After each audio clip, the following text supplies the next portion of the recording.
Hi, and welcome to Thursday with a Friend. My name is Lawrence, and we got something different today. Um, I've been talking about it, I've been hinting at it, how we've actually kind of shown them off. If you haven't been paying attention to our Instagrams, and when I say our Instagrams, I mean obviously mine, a Punk with Toys.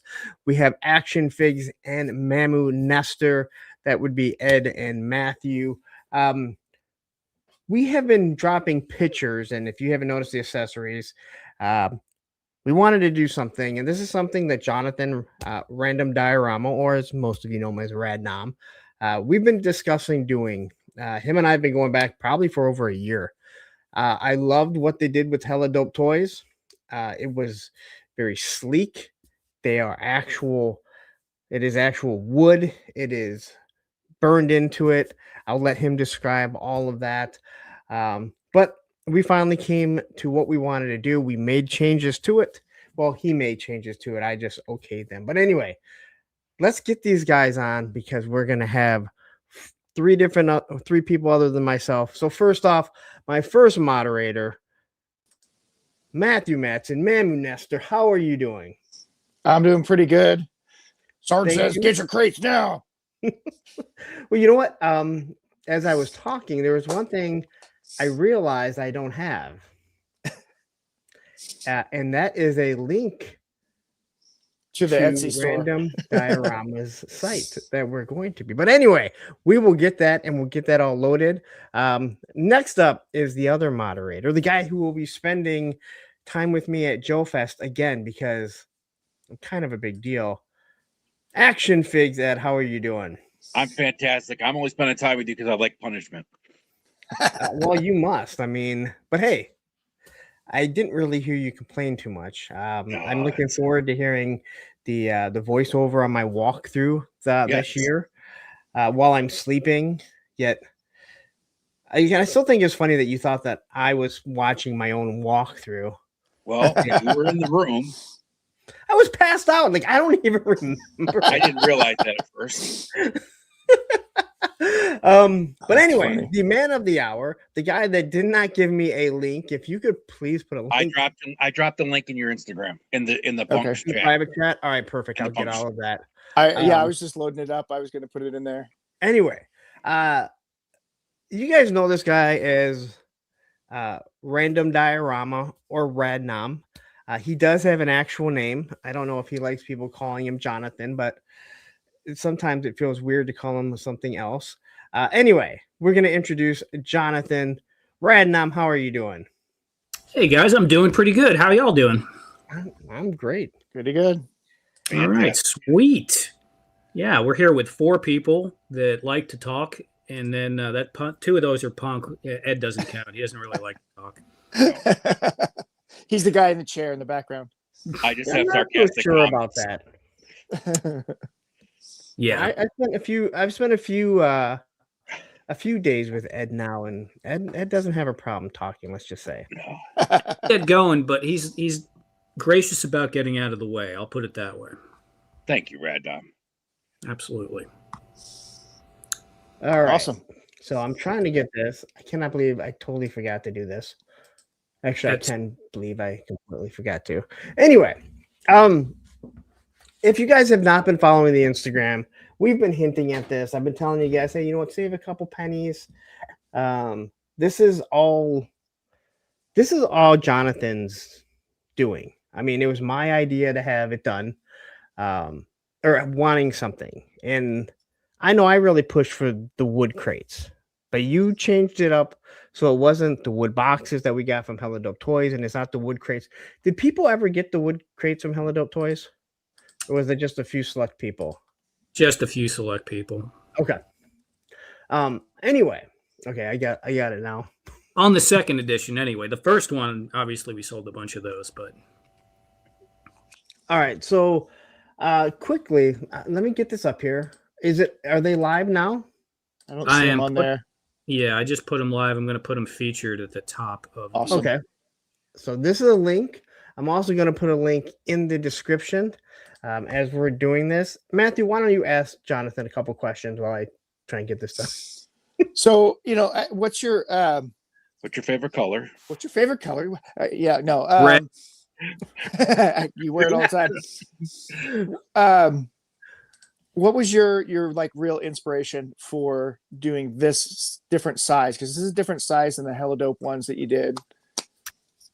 Yeah, so I just wanted something that would fit some long guns in. Honestly, I mean the Hella Dope square ones are really cool, and when we did the version 2 of the Hella Dope that we never really had a chance to do the whole thing with because they had their situation they're dealing with.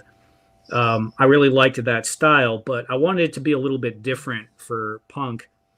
And also, when I decided, or when we talked about putting them in a gun rack where they would stand upright, it had to get a little bit taller than it was realistic because the proportions of these guns obviously aren't always, realistic. Right. But yeah, so I don't know. I thought it was cool, and I needed to try and get Larry's logo as big as possible on there. That was a consideration. Well, and then tell us about the placement, the burning that you put on there. There's some Easter eggs, you might say, on there. Oh, yeah. I mean, that's funny. Here, we'll just do this real quick. You mean this right here? Yeah, if it'll show up on the camera. I believe the first picture has it. Does it have it? Well, the first it says, "I am kind of a big deal." Yeah, that's what it says right there. I don't know what it's referring to, but yeah, I don't know. That's might have come up somewhere. Yeah. So here's if you've been following again, you'll see how many of these that we've been doing here. Okay, you won't see it that way, I guess. But you can see it right there. And before anyone asks, why are all these your pictures? Because it's my stream. Actually, Matthews and Ed's are in here too. They're towards the end. I should have done a better job swapping them around. I have to give you props, Punk, on this picture because the two dudes busted down the door and with that die was really good. I did a few of them. Your photo skills are getting better, is what I'm saying. Thank you very much. I appreciate it. I really do. Honestly, God, I mean, I won't ask Matthew because Matthew will just tell me everything I did wrong, and he's like, "I'm just trying to make you better." Well, it's got to tear you down to build you up, Yes, and Ed is proof that is exactly what Matthew did when I asked one day about my pictures. I was talking to Ed. I said, "Hey, man, I really love these pictures, but the AI overlay,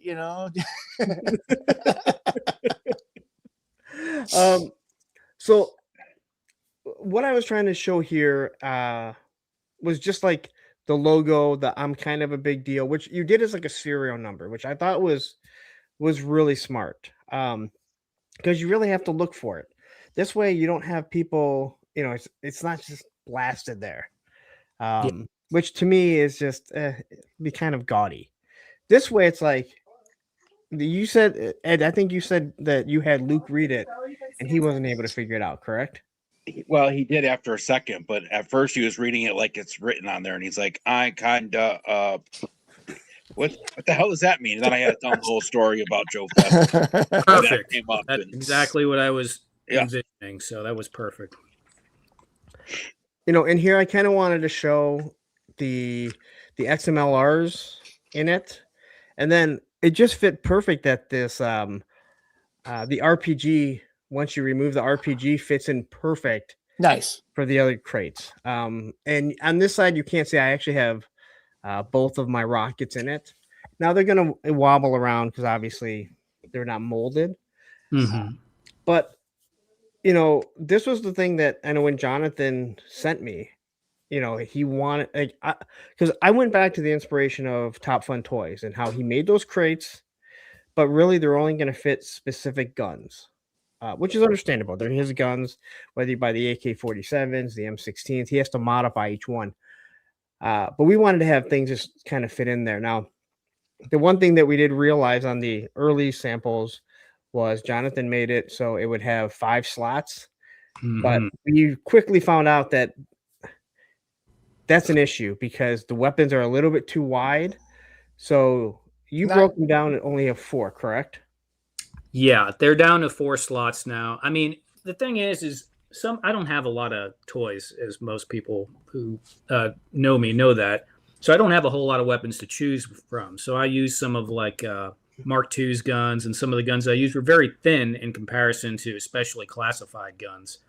So they fit, but it definitely struggled a bit. Obviously, when Matthew put in there, I have the busted one right here. Well, Matthew just crammed it down there. It was like, I don't care. Yeah, That's the right not what side. happened. Freaking gorilla mitts. Yeah, but obviously when we did I'm glad that happened because I'm much happier with the result of how smooth. Well, I wanna make this full size here. Yeah, I'm much happier with the result of how smooth these are in here. I mean, there's a little bit of wobble and all, but I mean, you can just. But I think that's how it should be. And for me, I can't speak on everyone, but for the most part, this is what I want. I have so many of these XMLRs that I'm just going to leave some in there. This way, when you do pictures, they're there. Mm-hmm. That looks great. I love One it. side is a little higher to hold the barrel. The other side's got a deeper slot, so it can. Yeah, stay out of the gun. And let's see here.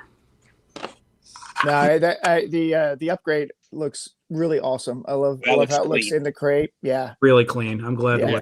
I'm glad it came out that way. I mean, the only thing that doesn't look clean on it is the fact that the XMLRs warp. Like that's the only thing that drives me nuts. And again, that has nothing to do with what you designed. That has to do with those weapons and just bending. Now heat them up a little bit. The other thing that I really liked, and I was talking to Matthew before we started, was we have so many XMLRs, but they're in so many different colors. So it really offsets the black. If they were all black, they're going to get lost in that background. So that was one set that you did. Yes. The other set is what Matthew is showing here. Now this, I really like this idea that you came up with. So if you're looking here, a little bit of Ed. It's a little bit of Ed too. Okay, well, Ed doesn't talk, so we don't know. Yeah. But yeah, there's. So show them how it can slide back and forth. Yeah, I mean you can. I mean this just will fit on either side, and you can put both of them in there on top of it. They fit super nice. I mean it's not going anywhere.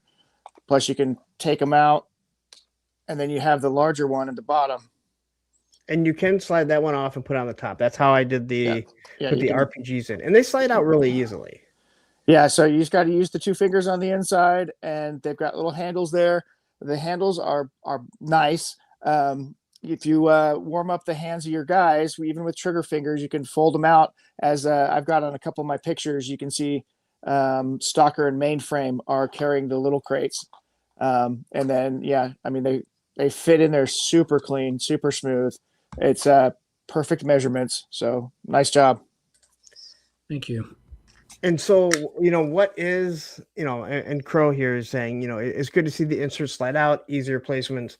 Now, the one thing I know that you talked about, Random, is that you said I wanted to have it so the racks for the guns can slide out. You can put it on top, which it does a great job. Like they slide out. You did a good job of making sure nothing is tight. They slide in, but they're not bouncing around either. Yeah, they're fairly snug, and even if like the green trays are a little bit snugger than the gun rack because they're the walls have more contact points. How many like buttons does it hold? I don't know. That's another question. But PLA, this type of plastic, over time it'll loosen up a little bit anyway. So if it's just a little tight, it's going to get a little bit softer with time. Yeah. So with the changes, and unfortunately none of us have the changes other than Radnom here. No, right. It's understand. I mean, it's fine. Like that was, I mean, even though we've talked about this, we didn't get them in hand. Like it took you time to get everything together. For sure. But you decided to remove the handles that the Hella Dope crates have. So the Hella Dope crates have these little tie handles. Now, I want you guys to understand when you go to buy these, and you are going to buy at least one. I really wanted the wood. Yeah. Random isn't the biggest fan of having it put together because it is time consuming, and I fully understand that.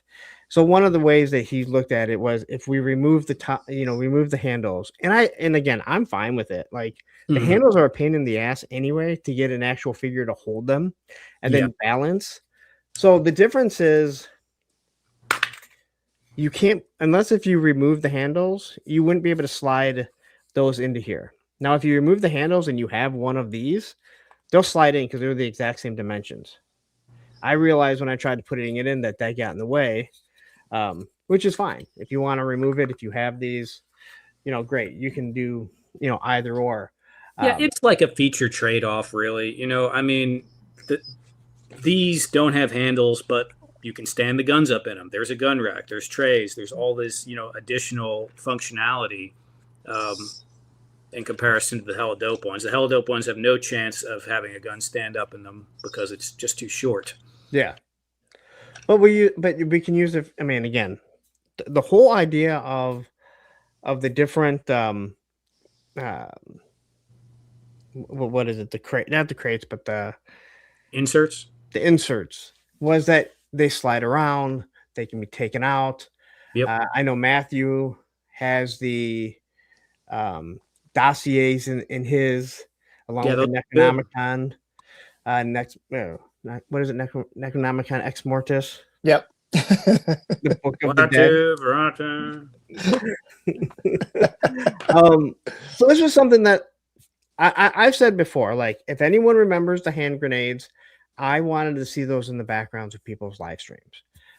But you don't see those in pictures because it's out of place. I think everyone absolutely loved seeing the Hella Dope Toys boxes, the crates all over the place. Yeah. And it fits because it looks like it's some sort of weapons, something's being shipped to it. It's not just logo placement that's there. And this is what I really want to see. I want to see you guys with pictures, and this is me stroking my own ego, and I will flat out say that I want to see these crates with my logo in the background. You guys have been super supportive of me for the past 4 years of doing this. These guys are here every Monday. Matthew doesn't count because he's in every single live stream somehow. If it's a toy stream, he's somehow live in it, and I don't know how. How many computers you got, Matthew? How many what? Computer screens you got?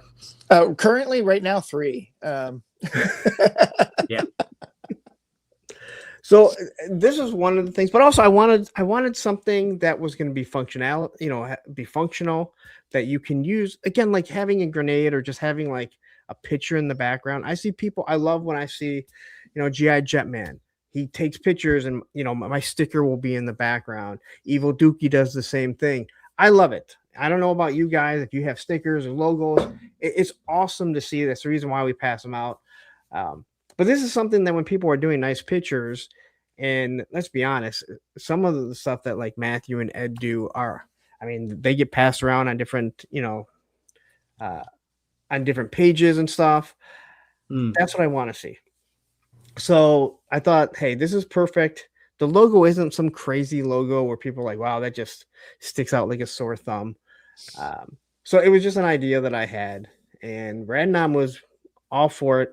He had an idea, and like I said, he put everything together. So Darth Boogie saying, do you get a nickel for pick with crates, Punk? I don't get anything. Before anyone wonders, the whole purpose of this was, I'm not making any money. This is all Random Diorama, I guess we should call them right now. However, if they sell well enough, I'll definitely be sending. Well, again, yeah, I'm not worried about it. Like I said, if they sell well enough, we're going to send it to Punk to assemble. Gonna need some help, yeah. And if anyone is looking at the listings and they see anything that they have a question about now, if it's anything like shipping or time or just anything doesn't look right, please mention it here in the chat so we can take a look at that. So tell everyone what the price is that you're looking for these and how you're looking to sell them. Okay, let me switch the camera view real quick here. And we have lots of pictures that you've probably seen all over, but we're going to go through them. And we're going to go through them anyway. So these are going to be $18 each. And I was going to potentially maybe charge a little bit more for this one because there's more printing involved. But I was like, just $18 each is totally fine. And I put the combined shipping really low. So the shipping is, I think it's $5.50, but every additional item is only 25 cents. So if you buy, a couple of them, the shipping is very reasonable for that. I don't know. What else am I supposed to say here? My brain. Well, I mean, you're just showing them off. I don't know what the turnaround time is. Yes. Turnaround time. Yeah. So turnaround time is, I put it set, honestly, 2 to 6 weeks, but it's going to be quicker than that. I just have to leave myself some buffer in case a bunch of them get ordered at once, because my laser does not go that fast. It takes quite a bit of time to make a small batch of them. So I just got to make sure I don't get bogged down. And I'm selling other things as well at the same time. But I will be shipping out first in, first out every single week. Some will be going out. It's not like I'm going to have to make them all and then ship them all at once. It's. Do you have some like in stock right now?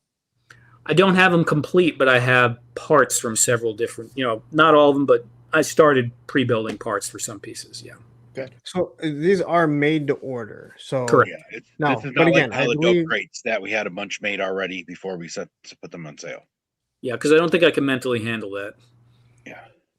Gotcha. Explain to people why that was so mentally taxing, where you think this is a better way to do it. Because right now what you're doing is you're going to be building them as they come in.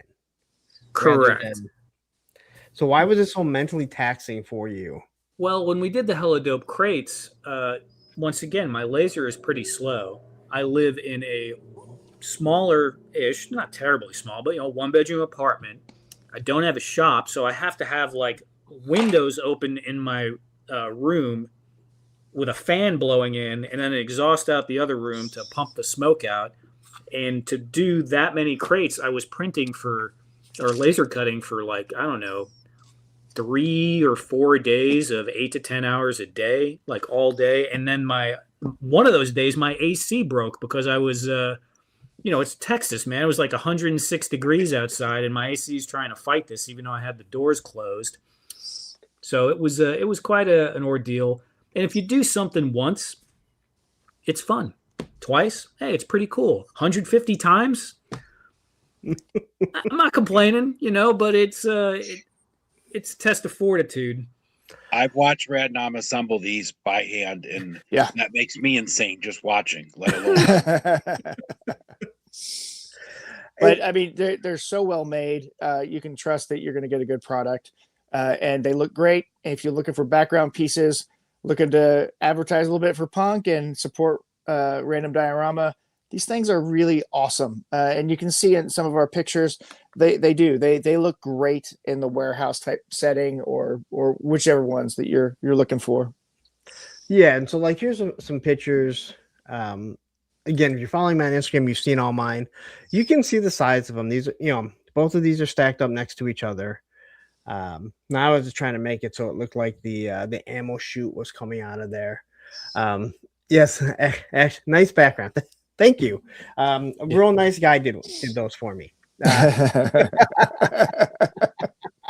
Is that link is working? Etsy. Let me see. Yes. The one I posted did.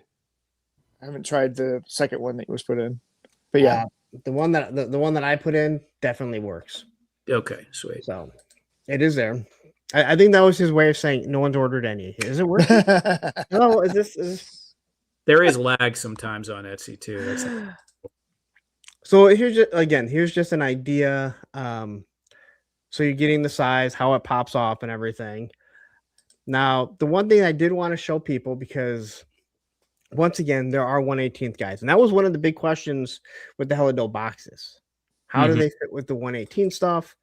I know there were people that were worried about it. So I did some pictures, to show how it, how they scale with that. But here I put the three pictures, or the not three pictures, the three crates together. So you can see how much smaller the Helidope crate is, but you can also see he made different designs on them. Mm-hmm. So you can put that lid on either or, but they're not going to line up exactly perfect, which isn't a big deal. And then you can see that the box does sit so much higher. Yeah. So, So the link that I put in takes you directly to the crates. The one you put in Okay. takes you to his Etsy page. that explains why it was so much longer. Yeah. And Evo Dookie says, I used to make wooden flags that were 19 by 30. I know the feeling about mass production. That's why I quit. And one of the things, like, not only did I knew the hella dope and stuff that you had sent, but if you remember, you also did these for me. Yes. And so I knew exactly how it would look. The big one is downstairs. There was a thicker one that you did. That one was way better. Like that thick wood. Yeah, it was a hand. I cut that and sanded it by hand. It wasn't just a laser cut piece of wood. But it works good. I use it in so many background pictures for like, for my thumbnails and everything. Yeah, so this was the early design where I got 3 XMLRs. You can see that the plastic for the stocks were starting to bend. So again, that's all rectified now. They're all going to fit. Matthew, since he lives in the area, well, somewhat in the area, was gracious enough to drive over there, drop off a few weapons. So he was, and for me, like, this is perfect. I'm just going to leave the XMLRs in there, other than like if I'm changing things out, because we have so many of them, and the different colors just really pop on it. And yeah, that's one of the other reasons why I actually wanted to use that, was I wanted to put in all the silvers and yellows and all the different ones in there, and that it looks really good. So here's the top of it. You can see both of these slide in perfectly. Like your calculations were right on, and you're able to move that around. So if you take one out, you can just kind of move it around, pop it on the other one, and you don't have to order one of each, correct? You do not. You can order just one. Or you can buy 2 of the same ones and every. Yes. So, and they do have the little handles, and I haven't put anyone's hand in it. Matthew, Ed, did you guys put anyone's hand? So I have pictures of that. If you looked at my pictures, yeah. So if you warm up the hands, they slide in. Ed made a great point the other day. If you use those Valaverse, C grip ones or whatever, they slide right in. So I'd rather you not use any type of Valaverse stuff. But it's your toys. You do whatever you want. Actually, I don't care. But I just wanted to show the different boxes. Yeah, that how looks it looks, so good. what you can, what you can throw out. This is not my greatest photography, but it was just to show what what's there. And here there. So again, if you want to take them out and use it for other things, you can. You're not selling them without it, right? Everything has to have one or the other. One or the other insert. Correct. Right. So when someone says, could you knock 50 cents off if I don't, you're saying no. The listing is the listing. I know how people in the community can be, right? Like they're going to sit there and they're going to try and, finagle things and move things down. All right. We know you, Joe fans. Yes. Maybe not you guys here, but maybe someone watching on the replay. So I want to do some pictures with O-rings. I didn't even think about it till after. I'm like, there are guys like Fatrid who they only do 1/18th. And if I am correct, you guys can correct me if I'm wrong. He was very adamant about like, how do these fit with 1/18 scale? Correct? Yeah. Yes. When it came to the Helidope box, Helidope ones, yeah. And the Helidope boxes, like, again, it didn't really matter. They're boxes. Mm-hmm. So all they were just a little bit bigger crates. And and these are the same thing, right? Like they're just going to be a little bit bigger. I don't think they look too out of scale. No, I don't think so either. No. And I wanted to kind of show off. Now, again, this was with the 5 prongs. These are Delta 17 sniper rifles, and they slid in there perfect. Wow. Now, there's going to be a little bit more wiggle room, and they were a little too long, but that's what you're going to get 1/18 scale. But you're going to have a lot of G.I. Joe, you could have a lot of G.I. Joe weapons that you could slide in there. Because of them, you could just kind of have them on an angle. But I thought they worked, and they looked really well. And in the back there, you can kind of see just kind of putting that stuff in. I wanted to do one with pistols, and I just completely forgot to. So. Right on. So you are looking at, you said getting them out in what? You said 2 to 4 weeks because they're being. I said 2 to 6, but it's gonna be towards the shorter term. I mean, also, whoever orders any today, it's very likely that they'll probably go out next week. So you guys all should order right now. Order now. Get in while they're fresh. No. Operator standing by. I'll show this other item real quick that's not crates. I'm sorry, say that over? Yeah. Let me show another item real quick that's not Yes. crates. And again, he has other things other than just these crates. He's got some really awesome stuff. Yeah. Computers and different scale stuff. He's working on a couple really cool projects that when he talks about them, you guys are going to love them. Yeah, so this is not just about the boxes. This is about the things that he's done. So you have stuff right now you want to show? Yep, I can do it. All right, so I'm going to switch over to here, and I love this. Is a little coffee cup set. So each one, the lid comes off individually, and it's kind of like a hybrid. Like you can see the little, where's that? There's the lid. You can see the lid. So, a dude can carry this. These all come out. And right now I have them up with the tray also, a little fast food tray. And this does fit in Cobra Commander's hands. So I'm sure it'll fit most like open grasping hands in 112, I would think. The world domination hand. Yeah, that's the world dominant. Yeah, you can make them all fit. Yeah. And again, I got it in Chatsworth hands, but he has a really strong hand. Yeah. Well, he is a Sasquatch. Yeah, well, they could have done a soft squatch for his hands. And it's funny with these, because when I first made them, I made this just like out of my mind, and I was like, oh, okay, that's what a coffee thing will look like. And then I looked it up, and it's like, no, dude, it has to fold. Like they actually have like these weird folding angles and lines. So I tried to model that. Yeah, that's nice detail. Oh, I didn't even realize that till now, looking at it. Yep. Very nice. Cool. And the handle, I mean, looking at the handle, you'd be able to fit a hand around it really easily, without any issues. Yeah. Gets in there. Just got to know, I mean, it's 3D printed, so, take your time, warm up those hands, get them in there. And Matthew. You can I didn't break the handles. No, because I didn't give you one. No, I'm kidding, Matthew. Now, how much are you selling those for on it? So 4 cups, 4 lids, the little cup holder, and a tray, $20. Now, let me ask you this.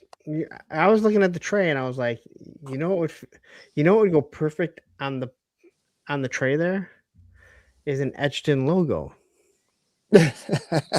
But have you thought about putting your own logo or anything on them? I need to do more stuff with my own logo. Or wait a minute, do I have to make a logo? Yes, you have to make a logo first, Random. Maybe after doing this for 10 years, I'll finally make a logo. I don't know, but You should come up with a logo before DFW. Give yourself a timeline. I can just We put my have to name do in it. the middle. It's fine. You know. Yeah. Um, Yeah, I always like the wizard hat one. So your face with the wizard hat on, and then make it a little etching type of thing, and you know. Yeah, it's So- possible. I don't have the long beard anymore, but it's getting reasonably wizardy, I guess. Alf. yeah. So here you can see, like, I was not going to try and push that in any more into that hand. That Yeah. hand does not move. I'm with you. Getting the gun in and out of the hand is a pain in the ass. And the other hand is too big. And even like to squeeze the donut into his hand. But here you can see the tray. I put the donuts on it. You can see the coffee cup in the back there. So it is neat. I mean, it goes well with anything. And this is one of those things I think many of us continue to talk about, where I know many people said world building is impossible when it comes to 1/12 scale. The 3D printers have absolutely proven that wrong. Yeah. Well, the thing is you have to think of it it's a different scale. So when you're world building with 1/18, you might be doing whole buildings, and you might be doing, a street or something like that. And most people, thank you very much, Jetman. Most people don't have the room to do that in 1/12. So that, their brain, they're like, well, it's not the same thing. But world building in 1/12 is just more props, maybe wall pieces. Maybe, you throw a light against a wall to have like a more vague background, maybe not a fully defined background. But I've found like the different scales, like if you do 1/6, it's all about the detail and the hyper detail on the figure. If you get to 1/12, it's not as much about the single figure, but it's about, you can do an action scene with a group of figures because they have better posability. And when you get to 1/18, you can really get crazy with the giant, buildings and such. So it's just a different thing, but you can absolutely do world building in 1/12. And I think we've seen it, like the 3D printers. And now Heli Geek is asking any other product. We don't. It's something that we have to discuss, and it's kind of like, what do you guys want to see? Now, anything that Radnom has that he wants. Radnom has some other stuff he could show off. Yeah. That's on his Etsy. Yeah, please feel like he wants to. Please show off your stuff. I mean, again, the stream is here to kind of. I know you guys are loving the gun rack ones, and I love those too. But these little crates with the mini boxes inside, we have so many little accessories with all these figures that we have. They get lost so easy. So having one like this is really nice to just put them in, so you know where they are, so you can go back and find them. And instead of having them in little baggies or in boxes or wherever, you can actually set aside different crates for different things and actually store stuff in them. And it's awesome. I mean, I did that with the Hella Dope ones. I'm definitely doing that with these. So yeah, they're useful, as well as a good piece of decoration in the background there. And this is so much better because there's layers of it. Yeah. So everything's just not piled in. And again, you could put a couple rifles underneath it, put a couple handguns on the top. Now, Matt, again, tell me, guys, if this steel core guy, tell me he's not double jointed, because it's not double jointed. He's just got a hell of an internal rotation of his arm. Yeah, I'm telling you right now, like, I do that with my hand, and it hurts to do that. You could do this with your arm, but supporting any weight with it, that'd be the challenge. I think you get Dalsum in that uniform or something in there. Oh, yeah, that might be good. It. And I did want to say, thank you to Jetman. He's the first one who said that he ordered some.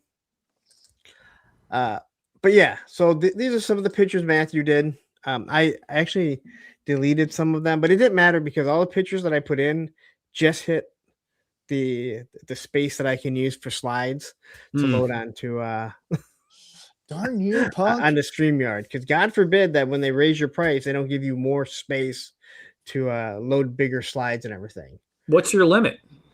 It's 50 megabytes. So I mean, I can do multiple ones, but and then I sent you high res versions of the photos too. So yeah, and the pictures that I loaded were high res. So yeah, they took up a lot of space. What's really funny is doing Monday night slides.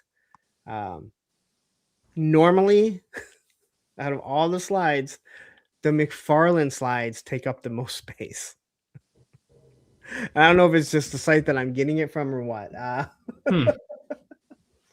Um, quick. Okay, so Hella Geek says, Lawrence, I did check the link before asking this, and I've been multitasking, so I don't know if this has been asked. Is it possible to get the inserts in a color besides OD green? So I didn't have an option up for it, but black is possible. So if you want black, you can just send me a message on Etsy with your order, and I can do that. Did you have a color that you had in mind, Hella Geek? I think that's a better question, because that may, I know he said black, but Well, it could be it might be a color that Yeah. It could be a color that other people say, you know what? Yeah, I would love, I think that would work good. So anyway, here you can see I'm kind of a big deal. Yeah, that's why I took that one and put it in there. I knew you'd keep that one. Well, the one thing that you did, all the pictures you sent over, I couldn't break them up because they were telling a story. You're right. Yeah.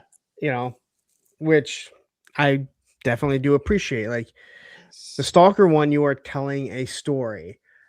So it was hard to I can't remove one because it doesn't make any sense. Yeah, that's definitely what I try to do with that whole first set, is so I could make it into a little kind of reel as Stalker's opening up the crates and looking at the guns, and then opening up the other stuff with mainframe. Yes, it's because McFarlane are an inch taller. That's why the pictures use up so much space. So I know you guys get crowbars from different places, but I've got some from Super Action Fun stuff or whatever, and then some from McFarlane. So I've got bunches of crowbars laying around, and I thought it was really cool just to slide one in there and crank open the crate.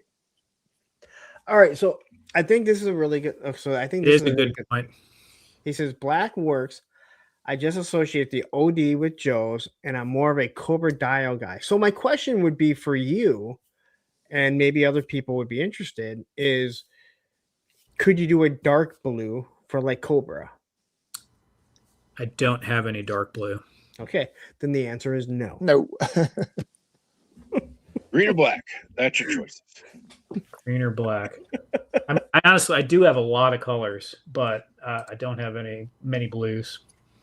And quickly, welcome to the creamery. Tim Brower just became a channel member, so thank you very much. Appreciate it. Very much so. Now go buy your crates. Go buy the crates, yeah. So this was one of the ones. Now he asked gray. All right. Yes, we could do gray, and we could also do red if you wanted to do red. I think red would probably look good inside this type of that color as well. So, I think for Cobra, I think it worked. I think red or blue works really well for Cobra. Yeah. I didn't even think about the different colors, but and again, I want people to understand. And I guess I'm speaking for you, but I would assume that if you're asking people to do something different every time, it's just going to add to the length of something being done. it adds to the complexity if I have to make lots of different colors, sure, but it's not the end of the world. For everyone on the stream that's ordering during the stream and you want to ask for another color, that's fine. Just go ahead and put it in the messaging in Etsy so I can make sure. It has to be the color that he has. Yes, red. We're going to go red, gray, black, green. Until someone asks me to add like hot pink or something. So I was telling Matthew before we started, I totally had this idea to use the crowbar that came with one of the firemen. Yeah. And I didn't want to go look for it. So I was like super happy when I saw you do this, because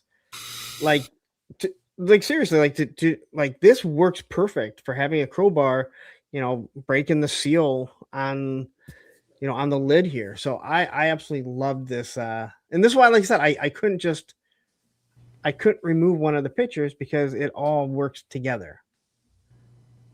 Hella Geek now is saying hot pink for Zorana special.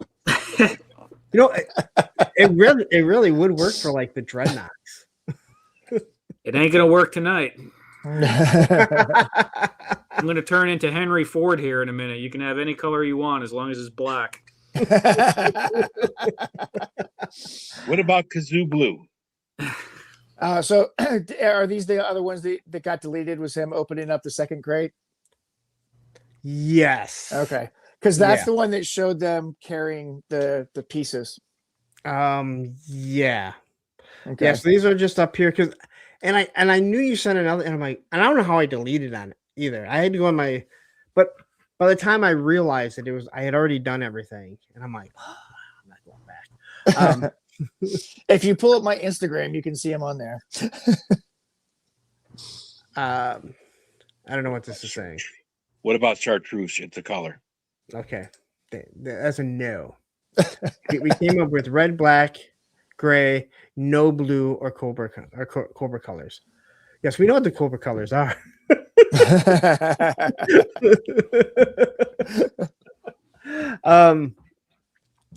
And Matthew, what is all this the grates and everything that you have here? Oh, that's the ubiquitous set. So I have both of the ubiquitous sets that they came out with, the full one and then the partial one to add pieces to it. And you have to build it yourself, so you can build it however you want to build it, Okay. as long as your thumbs can stand for it. The original versions had a lighting package in the big one. I didn't get that version because it wasn't available, but I built it out, and it's a whole big like scene like this. And then I put a Extreme Sets door from one of the sci-fi sets in the back, and then behind it I've got some either the McFarlane Batcave power plant or some Star Wars type of things to create some depth back there. And this is my science room, my warehouse. I do battles with aliens in here. This is just a really cool 3D set that you can do a lot of stuff with.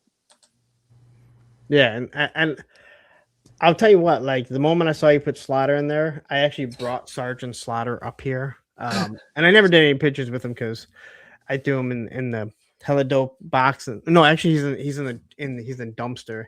And I was like, oh yeah. I saw him when I was looking for Chatsworth's blast effect, which I don't know how I can't find it. All right, Let me know if you lost it for good, and you can have mine. Okay, punk. it's got to be somewhere in here. You'd think so. It's pretty damn big. Yeah, but and because I got the baggie with his other hands and his other head, and then I was like, oh wait a minute, he has the ejecting shells too. So it's got to be somewhere in here. If not, then yeah, I guess I'll ask you, just like when I needed rock and rolls. Yeah. His walkie-talkie. Yeah, that is somewhere at the beach. So if anyone found it, if anyone found the walkie-talkie and the beach in in Florida, I don't remember what beach it is. It's by Salty Dog. It's mine. All right, so Jonathan, what else do you have? Do you have anything near you that you can show that you have? Because people may not know this. Every Friday he does Crafts and Chill. I do, and it's way different than anything that you'll see on my stream.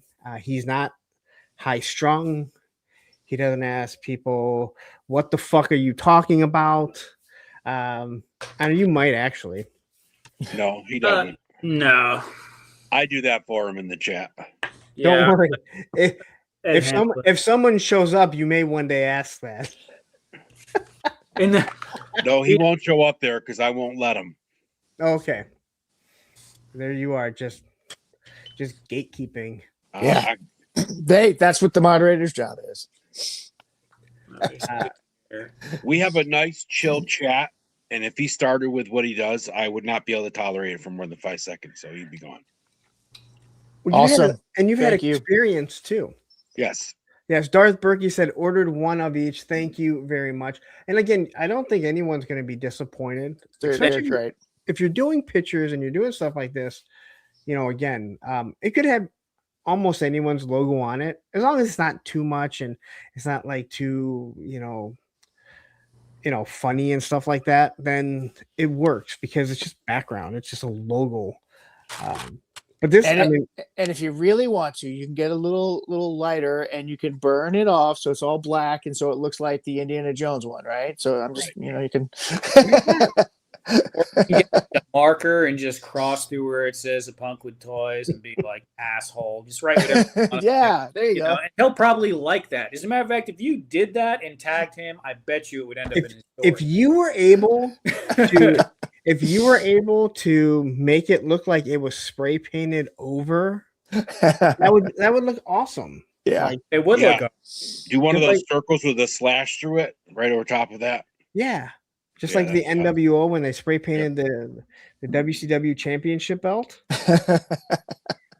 All right. So Random has some stuff here. Now I have a set of these, and it's a great set. Yes, they were originally meant for 1/18 scale. Okay, that didn't do what I wanted to do. Okay, this does not do it. Wait, wow, what are you doing? Punk, how long have you used StreamYard? Not long enough, I guess.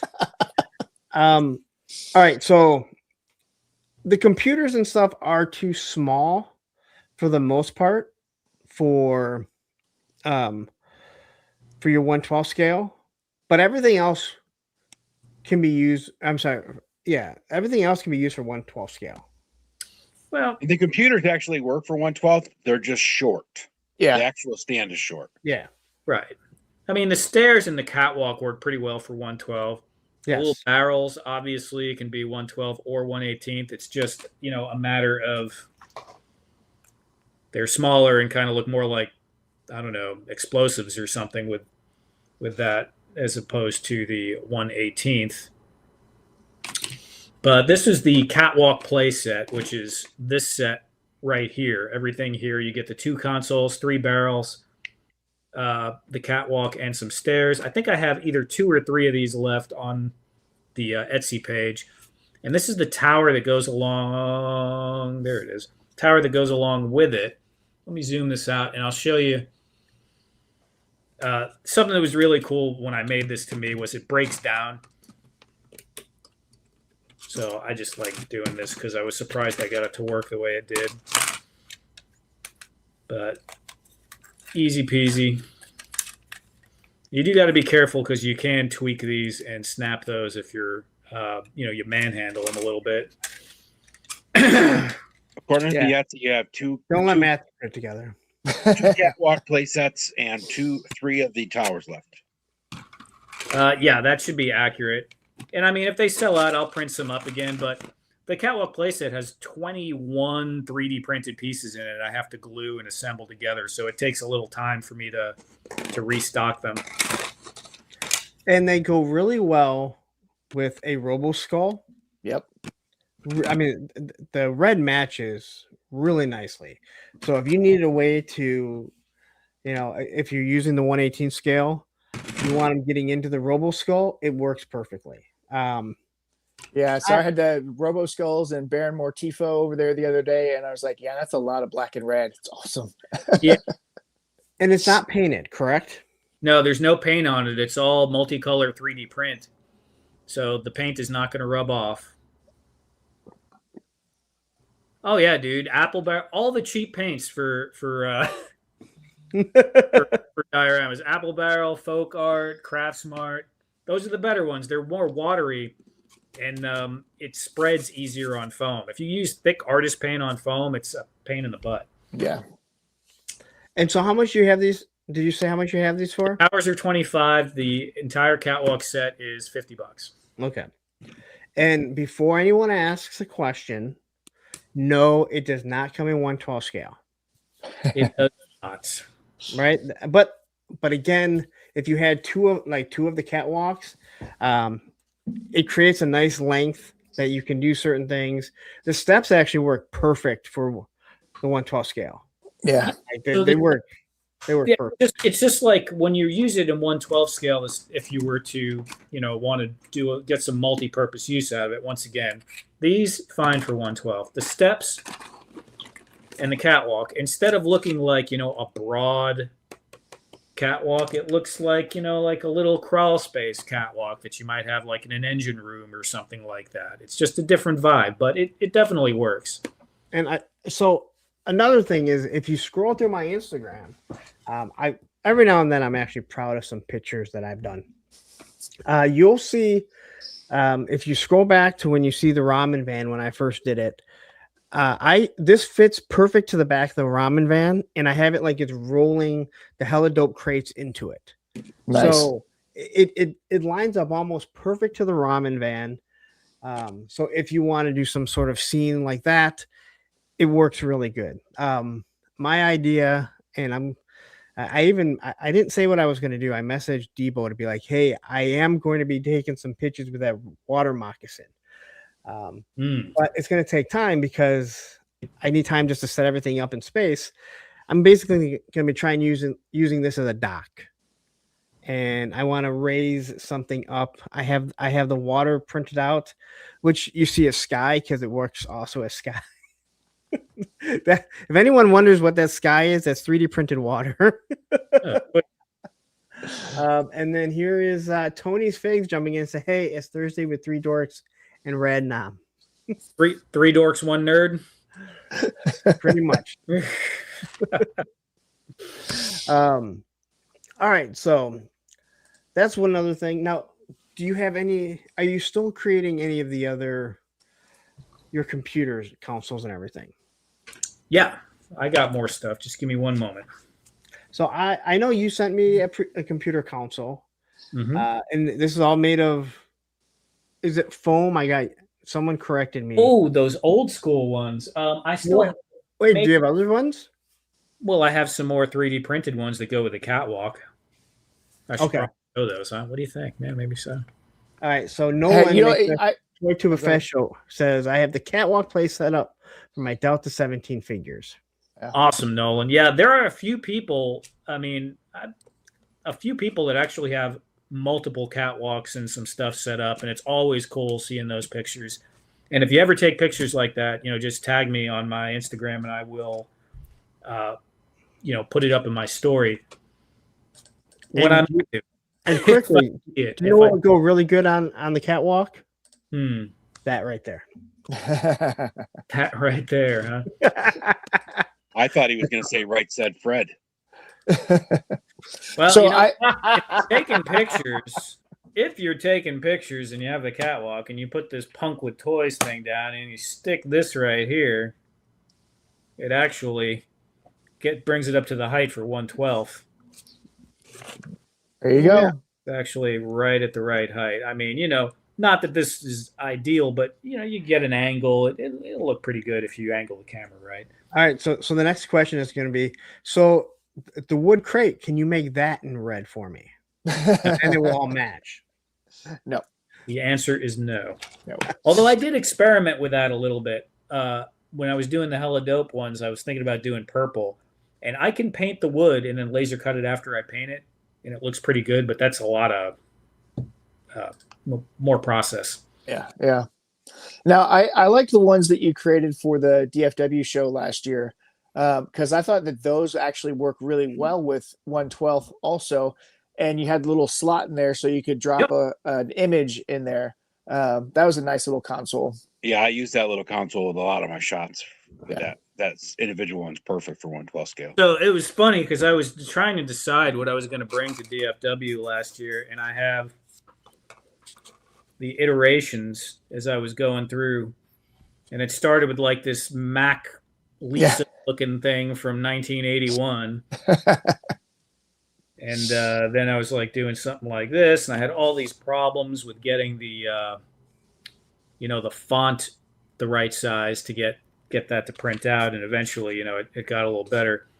I made this bigger one. I was like, oh, this is really cool, but I don't remember, I think I handed out 45 of them, so it was taking too long to print the bigger one. I think we ended up with this guy right here.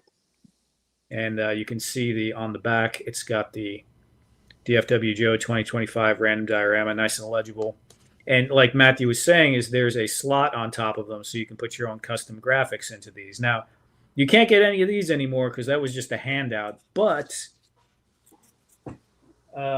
these, which are basically a slightly different repaint of the bigger ones that I never used, are still up on my Etsy store as well. They have the insert on the top. And in addition, in that same vein, this console, which is a little bit bigger than any of the ones in the catwalk playset, meant to go with the catwalk playset, also has the insert on top. Also on Etsy. I didn't realize that there was an insert on top because you sent me one. Oh, it's actually sitting right here in front of me. Yes, I never realized there's an insert. I figured you would be the guy that printed out a Punk with Toys and slid it in there. But if I would have known it, you don't have the little see, one up. this is the problem with Buck. He doesn't notice details on things. He barely plays with his toys. Yeah, that's totally not true. It seems like he's playing with them quite a bit. He's just now discovering all the detail on the 80s ones. The problem is every day he plays with the same 9 semen. Oh, yeah. Yes. Well, he does like his semen. I know it's just jealousy that you guys say stuff like that, but it still hurts. It hurts deep down inside at times. I can tell. Was the point. Random, those little computers are not up on your Etsy store, by the way. They're not? Oh. You have the triple one there, and then the foam ones and the ones that go with the catwalk, but not the actual individual Just sold. Oh, you know what? They're on eBay. Okay. Well, I'll put them on Etsy soon. Yeah. All right, and then our initial idea was to hide the boxes, just kind of give a little bit of hints away. And Ed, seriously, some of the photography you do is just amazing. I would have no idea that this is like a background and not an actual. That's a diorama behind him. No, I understand that, but all the detail that's put into it. Oh yeah. So again, here's what the initial crates look like with all the slots for guns, and Ed used a bunch of different style weapons, including, if I am correct, that is a Skeletron gun right there. Skeletron, Monster Force are the other 3. Yeah, I think it's the SRS. Is that what those ones are? Came with the Delta Red. Yep. Yeah, and then that last one is Declan's rifle. So yeah, I think, even if it was sturdy enough, I just don't think there's enough room for 5 weapons. Yeah, those Monster Force SRSs are really small, so they fit perfect. You could put 5 of those in there easily, but nothing else. So again, here was more of the kind of hiding the pictures, and then you started to see the actual. And I think with my pictures, when I kept putting them out, I left enough of the logo that I'm surprised nobody noticed. Nobody asked me at all. I was wondering how it was going to come across with the first one I posted last Thursday with the Skeletron figure covering it up, and I tried to think, do I want to show the logo or not? And so, because the way we talked about it, I said let's not show the logo, but it's kind of there behind him a little bit. But the tripwire one was the first one that I think I got a comment on that somebody noticed that one. Oh, did somebody? Yeah, nobody asked. I don't believe anyone asked me anything. Now I drop a picture of Destro and the Despoiler, and people start asking me questions about if that's what was coming, and sure enough, you kind of got the idea that it was. Yeah, right. But Ed, I love how you light it. How you light the stuff up here. Is it an actual light there, or that's one of those imaginary action torches? They're awesome. Yeah. Oh, wow. Now, I need to get some of those. are those the ones made by? That's Brick's brother. Yeah. Okay, we're not here to promote his stuff today. Yeah. But But Well, you can't. all he sells is torches and candelabras and things like that. So and then we have Steve from Delta 17 jumping in here saying, "Hey, hosers." What's up, Steve? So again, one of the things that you also mentioned is shipping to Canada is pretty much a no-go because of the difficulties of it. Correct? So if you are in Canada and you are interested, reach out to me and we can figure something out. If you're going to Joe Fest, then it's really easy. Purchase it. He'll ship them directly to me, and then I'll give them to you at Joe Fest. And if I don't see you, then I will sell them on the black market. I'm trying to think how that works out with the Etsy metrics. What? Well, because if they purchase it, it's not going to allow them to purchase it to a Canadian address. Can they purchase it and just ship it, like select your home address? No. Right. So things I'm not doing, giving out my home address. Right. So, the way to do that would be contact me. Yeah. I have to pay Punk and then Punk's send it down to you. Yeah, or they can PayPal me and I could ship it to Punk and we can work it out. Yeah. Yeah. But again, that's just one of those things. Come on, guy. Okay, but here's what I'm saying. Like, if in all honesty, if it's something where, like you're a regular on the channel and you want it and you're being supportive, we'll figure something out that he can ship it to me and then we can figure out, what the cost is to ship it over, ship it across the border. It's crazy. I mentioned it before. I'm closer to Canada than any other state, including that shithole beneath me. It's Ohio. If anyone's wondering, it's Ohio. All right. Nobody was wondering. Everybody knew. And maybe someone on the replay, they're like, "Where does he live? What state?" Okay. I have to drive through it to get to. Wait till you get to Webster. You're going to be so impressed with how New York is. It's not even funny. Really, I gotta drive through Canada to get there too. So I gotta make sure that's all smoothed over, so I don't get stopped at the border. And Viper Island mugs you and doesn't let you leave. Menhoza Action Figs is a master with the use of light. My head is off to you, my good sir. Well, thank you, Menhoza. I'll tell you a little secret. Everybody buys lights on Amazon, all these fancy lights. I use 3 different flashlights in my phone, and that's all I use. 3 different flashlights. Yep. Yeah, I used to do a lot of that with flashlights in the early days too. All right, so Steve here is saying put Leo in the pine box. He won't like it. Bring some boxes to Joe Fest. We'll have to discuss that, and if people are interested, then they're $18. We have to figure, whatever the shipping is to ship them up here, between Random and myself or whatever. We'll figure that that type of stuff out. I'll probably bring some down to Joe Fest, and then if people are interested in them, I know. I think I give all my stickers away, and if you message me and ask for stickers, I'll ship them out to you. I think most people know if you go to a store, you don't get free stickers. They're what, $2 now. I mean, yeah, they're not cheap, but they're also not expensive to order, and it's great promotion. Unfortunately, $18 boxes, there's not something I can be giving away. As much as you guys feel YouTube pays me, they don't.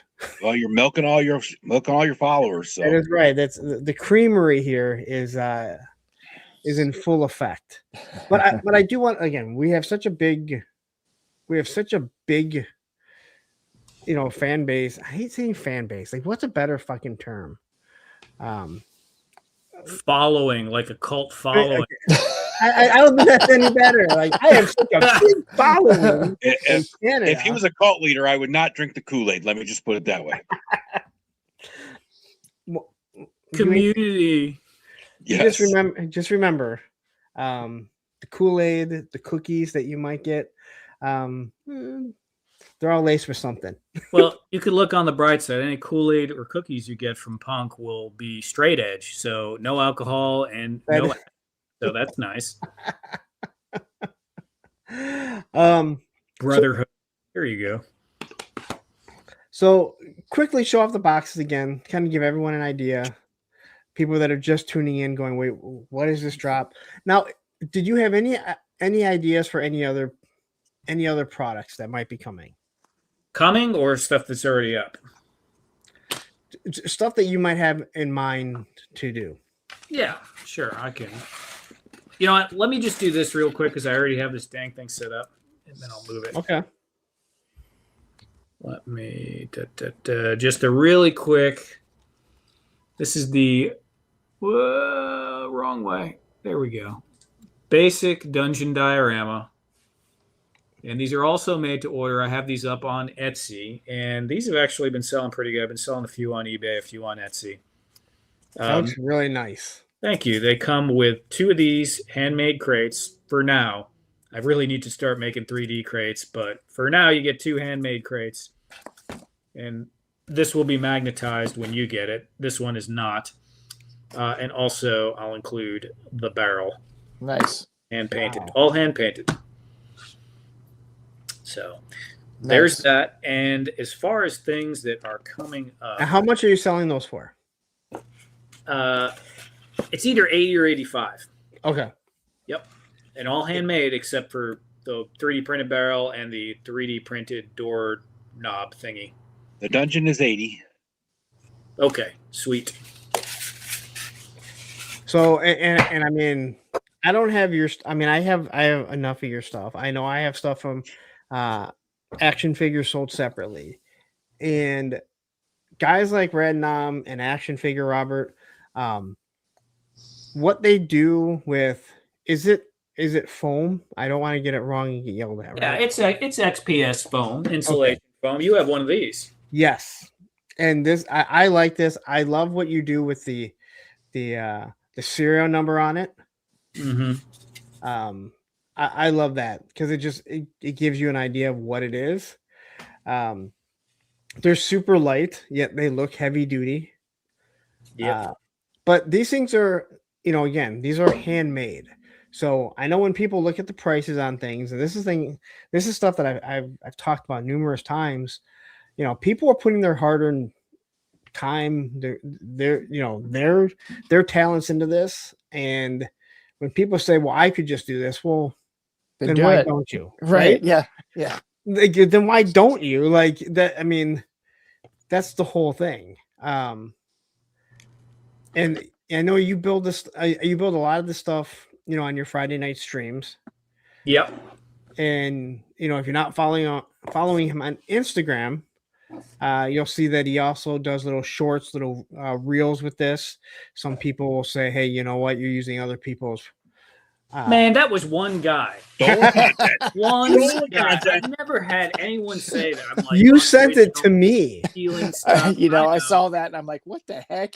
What is this guy talking about? I'm like, my voice, my hands. It was this project right here, actually.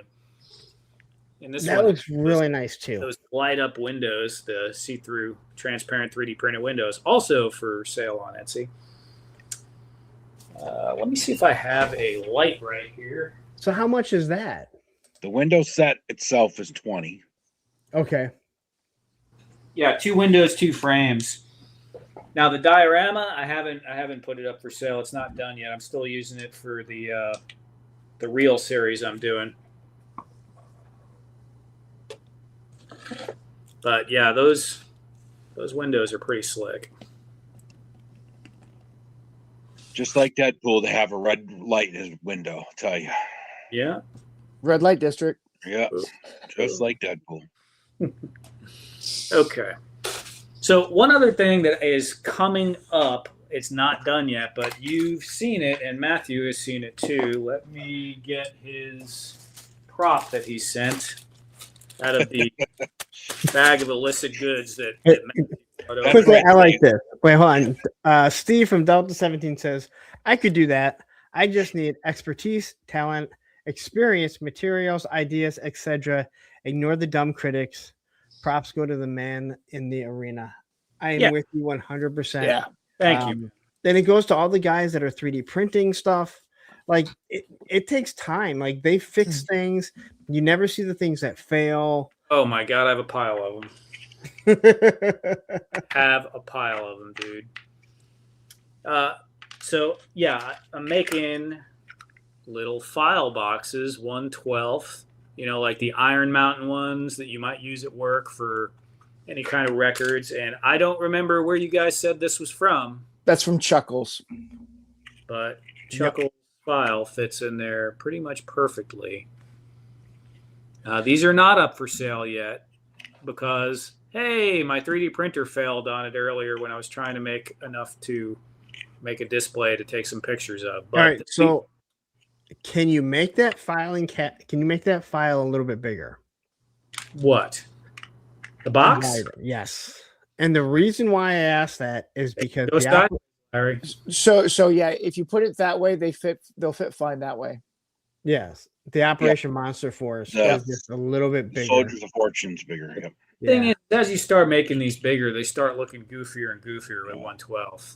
Like that's what I keep telling women, but they don't buy it. Yeah. Yeah, I mean, like right here, it's already a little oversized 1/12, but Yeah. So yeah, the Operation Monster Force ones will fit in the other direction. Okay. Like that, just have them stacked that way. But yeah, I loved how that worked out. That worked out so perfect with the Chuckles file. It just dropped right in there. It's like perfect serendipity. It was amazing because I didn't even measure it. I did the initial actual 1/12 scale file box, and it just looked too small. And then I just added like 20% to it, and then he brings this over. It just fits in there perfect. I'm like, okay, well, that's weird. No, and again, it's all these little things like. It's all these little things like I 3D printed a desk, and I'll 3D print like easy things, that I find on Thingiverse, right? Basically squares or circles, nothing that's too complex because you need stuff to put on the desk. That's I'll preview this. This is new, and I haven't shown this to anyone really except maybe in DMs, and I'm working on a 3D printed 1/12 console. This is so awesome. That is going to have a light in the back to light up these screens. And I'm probably going to do a light up keyboard too, but I'm working on the layout and everything for it. I could show a couple of like ideas of kind of what it looks like because, it's going to have like different, the whole thing's going to be covered in buttons for the most part all over it. And it's it's a healthy size for 1/12 for sure. Yeah, I can't wait till that one's done. That one's pretty cool. Yeah, you and Robert from Action Figures Sold Separately. You guys need to talk because I have a feeling you two could probably bounce some ideas off each other. Yeah, I don't really know him, but I know that's why you start talking, and then I get I'm just letting you know. I definitely we haven't. So, but that's I know we're old, but that's how we make friends. Is that friends? What are friends? Get off my lawn. Hey, don't take any shit from Punk. He walks around and waits for people to approach him. So I do. I feel that. Why? Hey, he waits for people to approach him and then he ignores them and walks away. Yeah. Except for Seth, that's right over to him. I need some I do that too. I'd like to say I hold people back at arm's length, but I want them further away than that.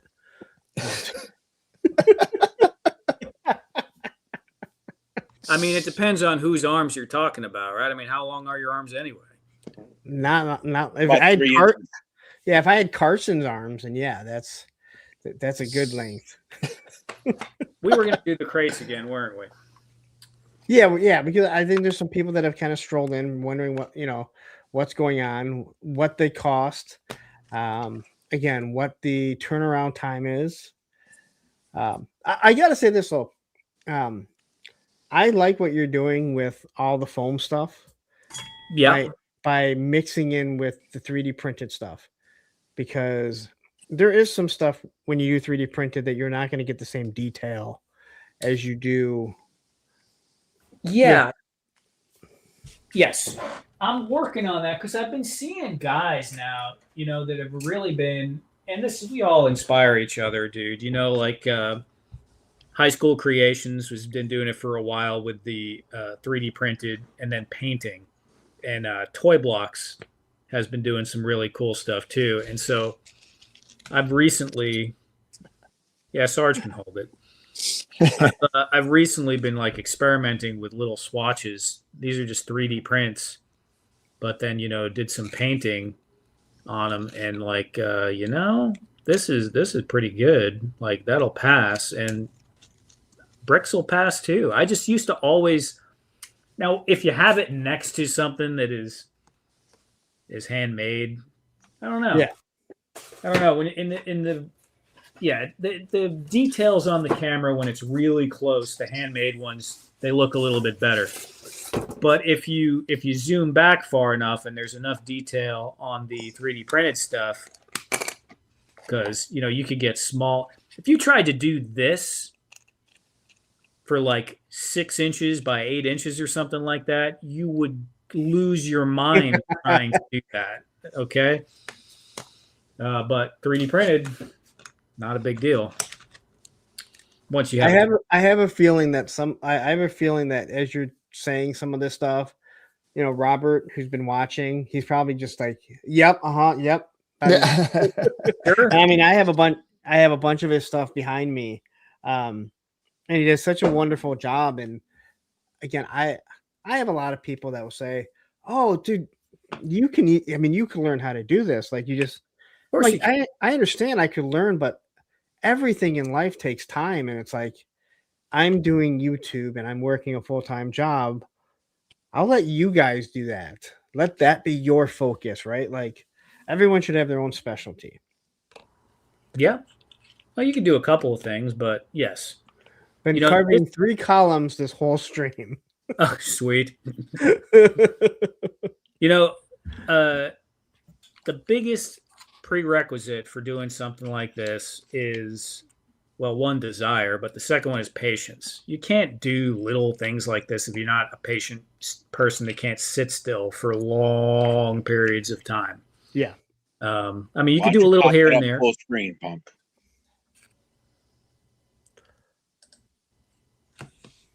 You can do a little here and there, but these are the crates again. I'll just show them off one more time.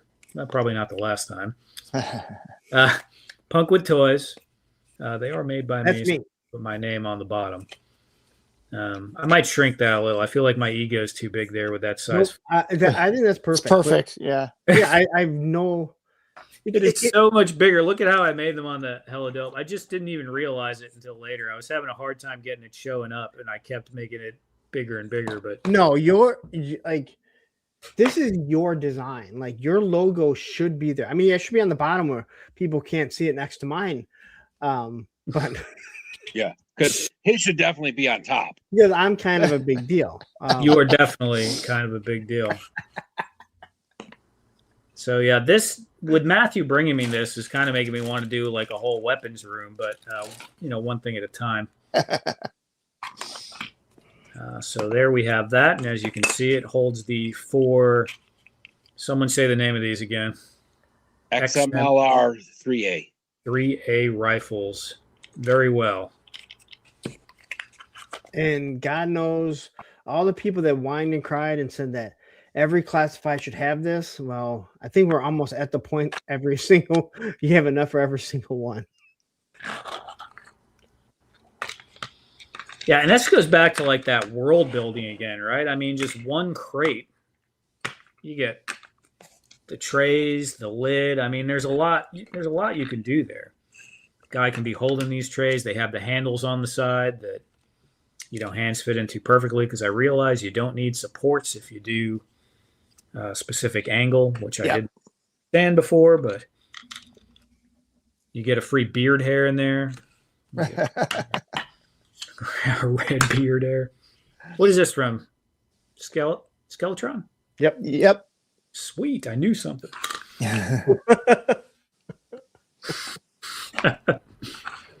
Which are some amazing fucking amazing figures. If you haven't gotten any. Yeah. Yeah. That's almost like a fidget toy. But really cool. I was very happy with the way that came out. I was watching this some people that have where they're form fitted for each and every item that goes in the box. Yeah.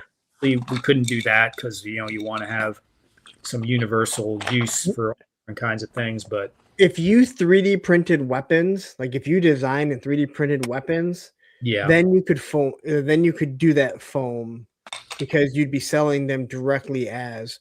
But I know, like with some of the stuff with Gridiron, like their cases, I can kind of pull this up too here. Is if you ever wanted to, like with Gridiron here, like this case, you can pull the foam out. That's how they do it. So they can put different rifles in this. So you can just pull the foam out. Now, how they actually etch that in, I have no idea. It's done with a laser. Is it really how they do it? Whoops. Yep. So that's actual foam? I don't know what Matthew did. Yeah, so that's what they look like carrying those little things. Since you missed that one. Man. You don't have to show off all your pictures. Jesus. You can. But so that's the weapons, the broken weapons rack that was in there, but we fixed that problem, so that won't be an issue. Got the crowbar. But yeah, that's and all these are available up for sale right now on my Etsy, and I'm sure Punk is going to put the link again here in a second. Did you put the long tray in a figure's arms, Matthew? I didn't have a picture of that, but they're the same size hand grips. No, but I meant like how wide does it go with their arms is what I was thinking. No, that you'd have to have one on each side. Okay, yeah, that's what I was wondering. Yeah. Would you? It would be I guess there's some of them that could do it, but it'd still be it'd be a long stretch for a normal person to carry it that way anyway. Yeah. I mean, lifting it out of a box, sure, but carrying it, no. It's the story of my life. All right. I mean, it doesn't really fit in Akuma's hands this way, so if I pull the tray out, it might be a little tough. I have Akuma. He's not even out of the box yet. He's such a cool figure. I haven't even opened him yet. The only figure I think I have not open. I opened that the Zolokhan Skeletron figure the other day. Oh yeah, Roving one. I can't wait for it. I hope they do all those figures in 6-inch form too. Yeah, I think they will. Toy Optic. Oh yeah, I think so, because the 4-inch one that they're showing off, that one is made for it. Yeah. Not too bad. Yeah, the handles make it possible. So I have no idea what Spec is trying to say. He looks like he's selling cigarettes like back in the 40s. Yeah. The tray, right? All he needs is a strap around his neck. There you go. So these are all up now. Now, the thing that I do want to say, and I know we talked about this before, when you look at the wood crates compared to 3D printed crates, like I have a whole bunch of 3D printed crates, and they're really nice. You don't get the same look. The wood, again, because it makes a big difference. Yeah, it makes a big difference. Just like the the stuff that I have, and I think Ed, I think you have a couple from the White Vegeta, right? Yep. They look really cool because they're the foam. They're all carved the exact same. You get a lot of detail into it. As cool as 3D printed stuff is, it still has that sheen to it. It still has that almost perfectness to it. Yeah. Where real world isn't like that. And one of the things I know after a while, like things start to chip off, but that's exactly how it's supposed to look. You're supposed to get little chips. Yeah. I had this 3D. This is a 3D printed crate from Plastic Fantastic. It's a great looking crate. It does look good. It's a great looking crate, but yeah, you could definitely. It doesn't have the characteristics or just the character itself that the foam crates or made out of wood have, right? Yeah. It's those little tiny details, those individualized details that you can't quite get from those. But well, the cameras we have now are so crisp, that obviously going to pick up the difference between an organic material like wood and all the little flecks in it and stuff that you won't get with 3D printing. But it makes a huge difference in the pictures. Yeah. Now, I think you can get some pretty hyper realistic looks with foam. Yeah. For sure, because it just takes texture and detail so well, but you can't really manipulate 3D prints that you can make them look amazing and they have their strengths, but up close, it's difficult. Yep, I agree. But yeah, so anyway, the crate's $18. And what did you say the shipping was? I think it's $5.50 plus 25 cents per additional one. I wanted to make it very easy if someone wanted to buy multiples. So what if somebody wanted to buy, let's say, the catwalk in this? Do you have different shipping for each thing? It's different shipping for each thing, but because I just don't know how to combine it on Etsy, to be quite honest. But if you did buy a bunch of stuff like that and you wanted, you message me, I'll refund some of the shipping. That's no problem. Awesome. If somebody have a plane attacking them? That's the road out by him, I think. Holy shit, dude. I thought it was Pearl Harbor. That's Pearl Harbor. I wasn't the only one that heard it, right? Like, no, yeah, I heard it. No bobcats attacking, right? No, it wasn't a what the fuck was that noise? It gets even louder than that. Yeah. I think all four of us, all of us were on that for the bobcat, weren't we? Yep. God, it's been a long time since we've heard that. Where is that? Where's the bobcat? I really don't do this, but you have been really good in here. Shoot on over there. What the hell was that? Was there like a bobcat attacking someone, or what the hell was that noise? Jesus Christ, what was that? It sounded like a bobcat attacking. I normally don't do this, especially to someone who just jumped in, but he's been so good. Go check out his YouTube channel and give him a subscribe. Yes. Yeah, dude, his videos are actually pretty cool. I like his videos. He's asking questions back to the community to get them to kind of guide where he wants to go with what he wants to review and stuff. He's been making some good videos. What was the noise? What was the fucking noise? Because that sounds nobody's gonna fess up. What was that? I think it was usual Mike. He's the only one that has little people running around him. He's the only one with people around him. He looked a little suspicious. I didn't see nothing. That sounded like a bobcat outside my house does. He might just always look suspicious now that I'm looking at him a little. We don't have bobcats. Was it you? And it worked out because we all had our voices in it. Yeah. It's like anyone missed that. He couldn't take it anymore. It's like 10 seconds go by and he's like, no, what the hell? What happened? You can see on Ed's face the aggravation of like no one is addressing what the noise is. Yeah, we're just passing on. No way, we're not letting this just go. Gotta find that out.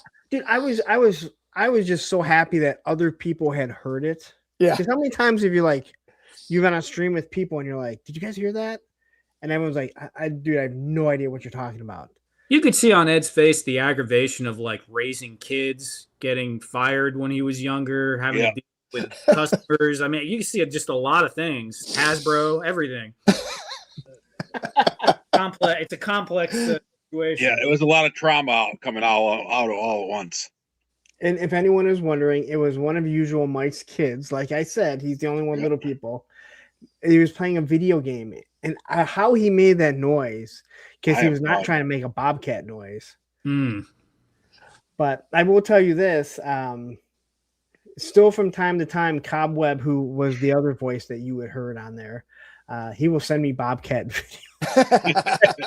If there's a bobcat sighting anywhere and Cobb sees it, it's showing up in my inbox on Instagram.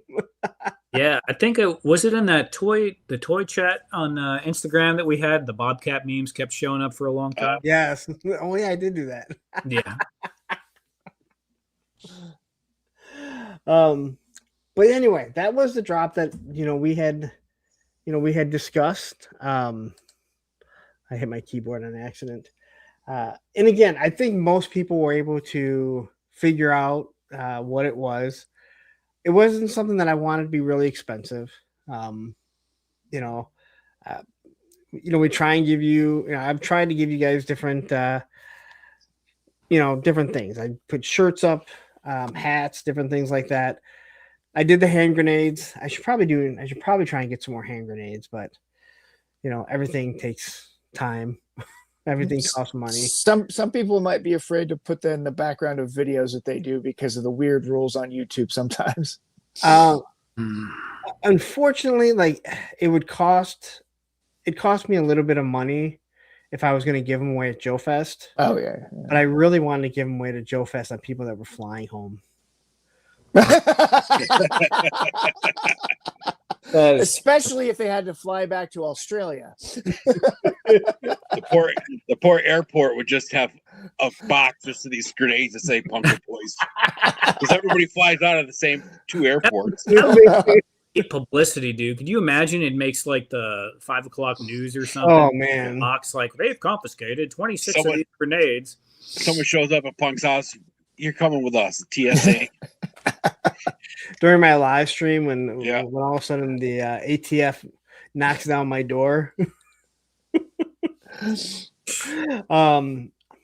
And those did really well, but again, it kind of goes back to exactly what Jonathan was saying. Like, it is a pain in the ass to ship stuff when it's not what I do. Now I have to write it all up. I have to go drop them off. It's worth it in spurts. But again, if I end up asking, Greg to make so many and then they don't sell, then I paid for a whole bunch of grenades with my name on it, and I don't need that. Yeah. Then eBay, you sell something on eBay, it automatically just prints for you, and I just drop it off at our local Meijer, and I don't have to do anything. But it becomes a pain. Yours, it automatically loads, right? For the shipping. Yeah. Yeah. And then what do you have? Do you have the post office come and get it, or? No, I got to go drop it. Drop it off in your wagon. Okay. Yeah. Get your radio flyer out. Get my radio flyer out. I don't ever do pickups or anything like that. I mean, because I'm not going to leave anything I make outside for someone to come pick up, and I can't. It's just, I know some people put it on their porch. I'm not doing that because I made it by hand. If it gets stolen, I can't go order another one. I got to make the flipping thing again. It suck. So Model Misfit Loki says BBTS posted a few of Punk's pics yesterday. Nice photos. Thank you very much. One I know was today. And I let Matthew know because Matthew says BBTS doesn't post anything. I never said that. You were too busy talking about Skeletron doing it. And you're right. Skeletron, he does it with almost everything. Yeah. But here's another reason why yours may not be getting. You schedule your stuff, right? Yeah. I went and looked because I scheduled my pictures from this morning. You know how if you tag someone, it goes into their inbox? Yeah. It doesn't if you schedule it. It still does. I still see it pop up and because in our private communications. Because when I went and looked this morning, it didn't show any of them sent out until I went in and retagged everyone. and then it put it in their inbox, which is I don't understand why it wouldn't, but Yeah, that's weird. but either way, Instagram. I'm glad that somebody did notice, and I'm actually supposed to have Bill on next Thursday from Big Bad Workshop. I mean, Nice. they're not fresh. We still want to call him Fresh Monkey Fiction, and that's still what he goes by on Instagram. But I think Fresh Monkey Fiction is. Are they done or what? They're still putting Eagle Force out under Fresh Monkey Fiction. I was Okay, gonna say so- that's a different moniker. So the Big Bag Workshop is not Fresh Monkey Fiction. They are separate entities. It just seems like there's, and I guess I'll be able to talk to him about that. I got to reach out and make sure that he's still available. But Yeah. I'm really interested in talking to him. As we've talked, a few times at Joe Fest and chatted back and forth. He's really good with getting back with people. I think that's what's so aggravating when you see these posts in different groups and stuff. When people can just kind of reach out to somebody, or you've probably seen the people on Facebook recently that are bitching about stuff for BBTS, and it's like, why I don't haven't have you Facebook, so no, I haven't. Oh, I'm sorry, I meant Matthew. Like why don't you reach out to BBTS rather than? I mean, it's okay to post it, but the way you get mad, Yeah. that whole guy with the boxes, there's some scamming going on there. Yeah, the guy with the Royal Guard, that he's mad that the box is ripped, but he won't show the BBTS box. Yeah, which makes me go, okay, so you probably tore this yourself, and you want BBTS to take care of it, but you didn't even contact them. Yeah. Unless I bought a damaged package from them, I've never had an issue with anything from BBTS. Neither have I. And I'm not saying it couldn't have happened. Correct. But once again, I've never had an issue with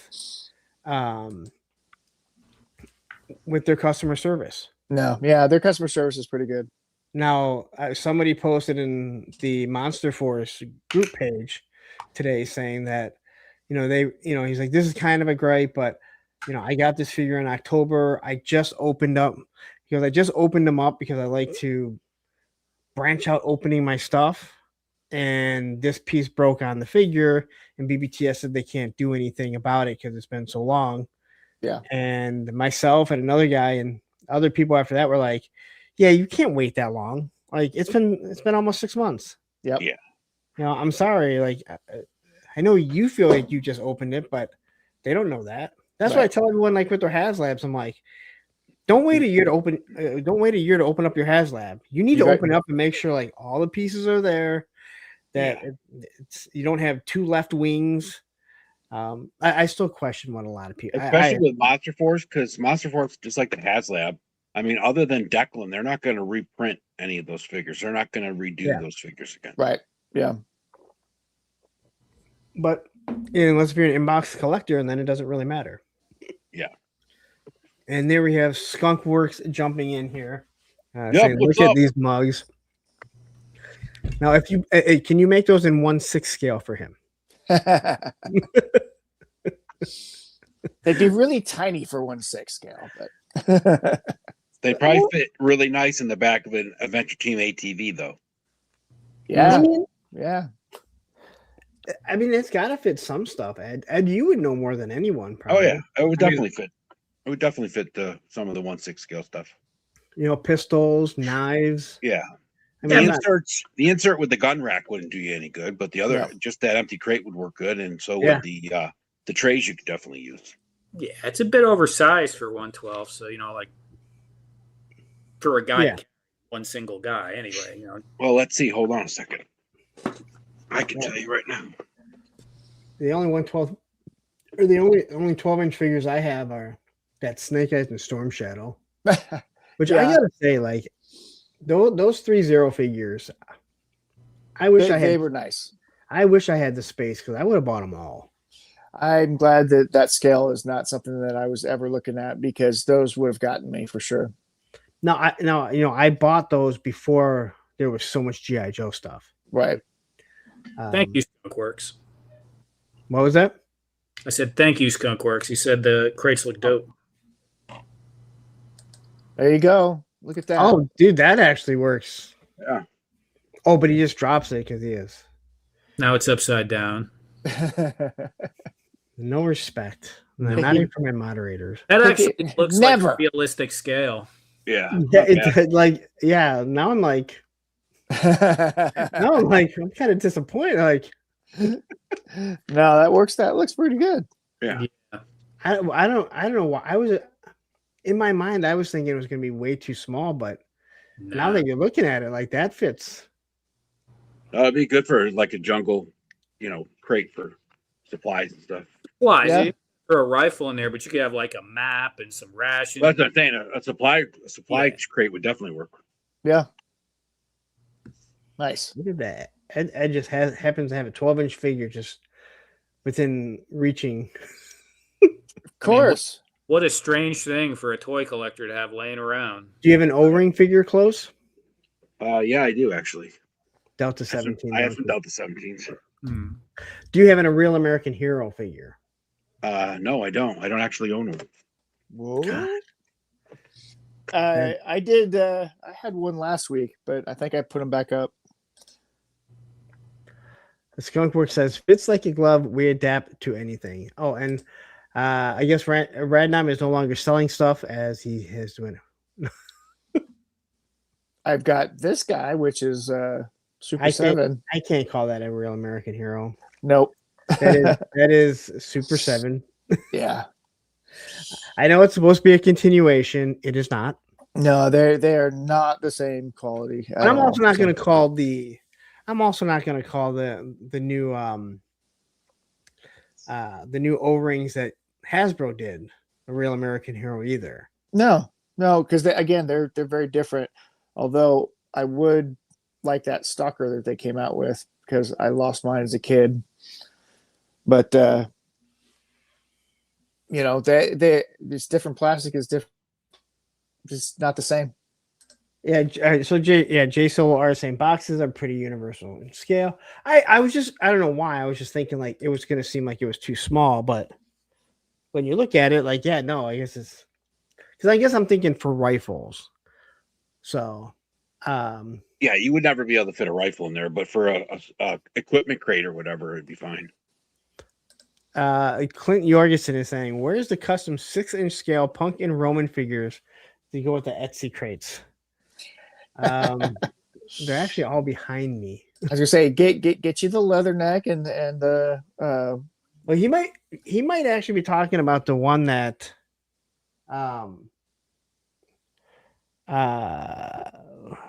who sent me the one Payne's Toy Samples. Payne sent okay. me. Nice. And then the Roman is from Tony. Roman's somewhere around here. Yeah, but your custom from Payne isn't really you, right? No, he used the Sergeant Slaughter. Oh, yeah, that's right. He did a different one for you. That's right. Yes, he thinned down the chin. Yeah. He thinned down the chin a little bit, and it sits back there. But I think most people think of the leather neck. Yeah, the Larry definitely. neck. The Larry neck. Yep. We got Action Joe Figs jumping in. So show off the crates again. I mean, we all have them. They're $18. Here is a link again to it. Let me show them off a 1/6 scale because Action Joe Figs is a 1/6 guy.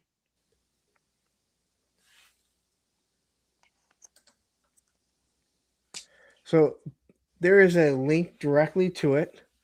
And Radnom has other things up there for sale. So if you guys are interested, if you get these and you're doing any type of photography, just like the stickers that I send out, like if you want a sticker, send me a text or not a text message, an email to apunkwithtoys@gmail.com and I will get them out to you. I just want to see people have them. But like with this type of stuff, I really wanted, branding in the background. I also know it'll piss some other people off, like having to see it. So there's that too. I'm petty. I'm petty. I'm I'm just showing off this rifle because this was made by Skunk Works. Nice. Will it fit in the box? No. It's a little short. Skunk Works, could you make a collapsible or a rifle that breaks apart that it can be put together and then put into the crates? Yes.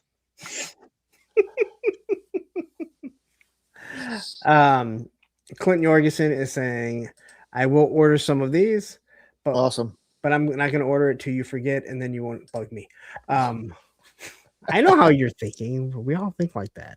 And there is a reason why. I know I've talked, I've done stuff with Top Fun Toys. I know Debo, he sent me the water moccasin. I reviewed that.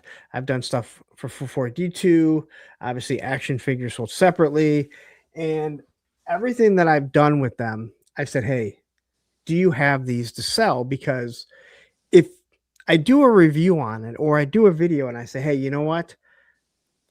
They're going to have these up in a week. Be on the lookout for it.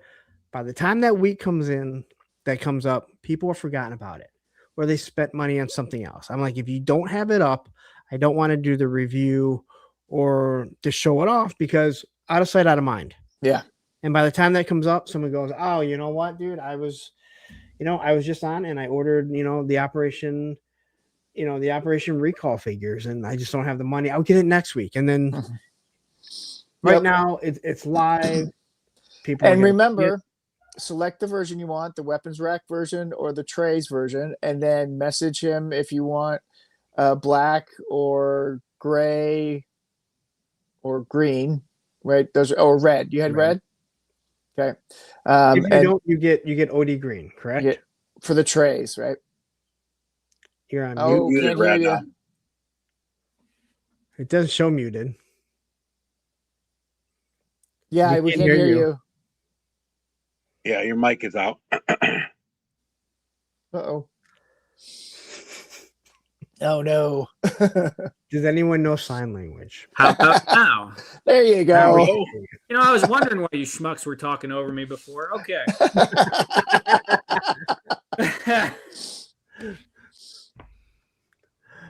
Yes, So standard color unless if you really want to message me and ask for red or black or green or gray for the trays, we can do that.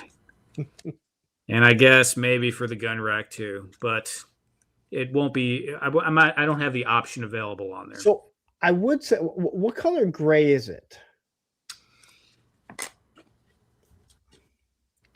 It's kind of hard to. It's a lot of glare. So here's my question. And I'll ask you, gray. Do you think a light gray for the gun rack might be better for the black guns? Okay. I don't think so. No. Because a lot of the guns are just all black. That's the reason why. And then they get lost in the black background. That's why I put the colored XMLRs in it, because it makes it pop. Well, I can tell you in the real military, they would all be black, along with the M16s or whatever they're going to put in there. Yep. Yeah. Okay, we're talking about XMLRs, right? And they're laser rainbow colored. We're talking about GI Joes. Come on, GI Joe has to be real, punk. That's right. This only real military in GI Joe. This GI Joe team, they don't know anything about the real military. When I did that reel earlier with the crates, that I don't know if all you guys collabed on it or not, but I sent it out earlier, and I almost put the music as Green Day, just because it would be so funny to have Punk sharing a collab with Green Day playing in the background. But see, that's just mean. Like, I mean, but I didn't do it. I didn't do it, man. It hurts that you even thought of hurting me. Like I could tell you look like you're in lots of pain right now.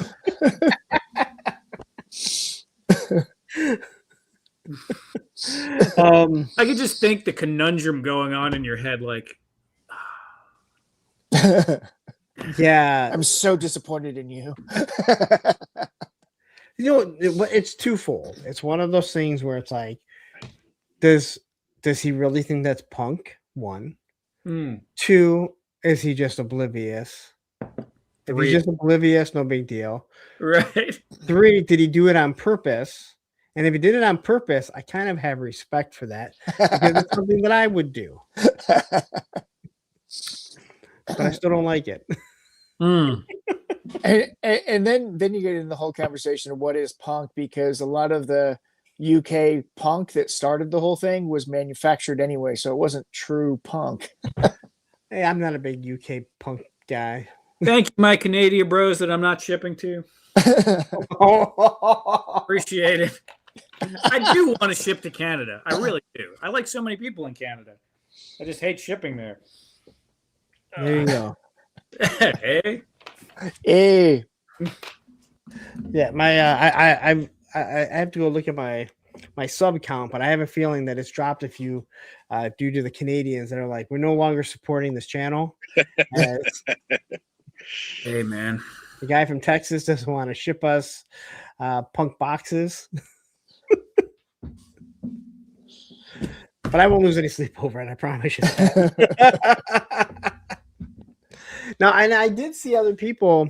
I mean, you put that short out of you making it, and Yeah. I gotta say, like, you get hella views, man. I mean, you have a large Instagram audience for sure.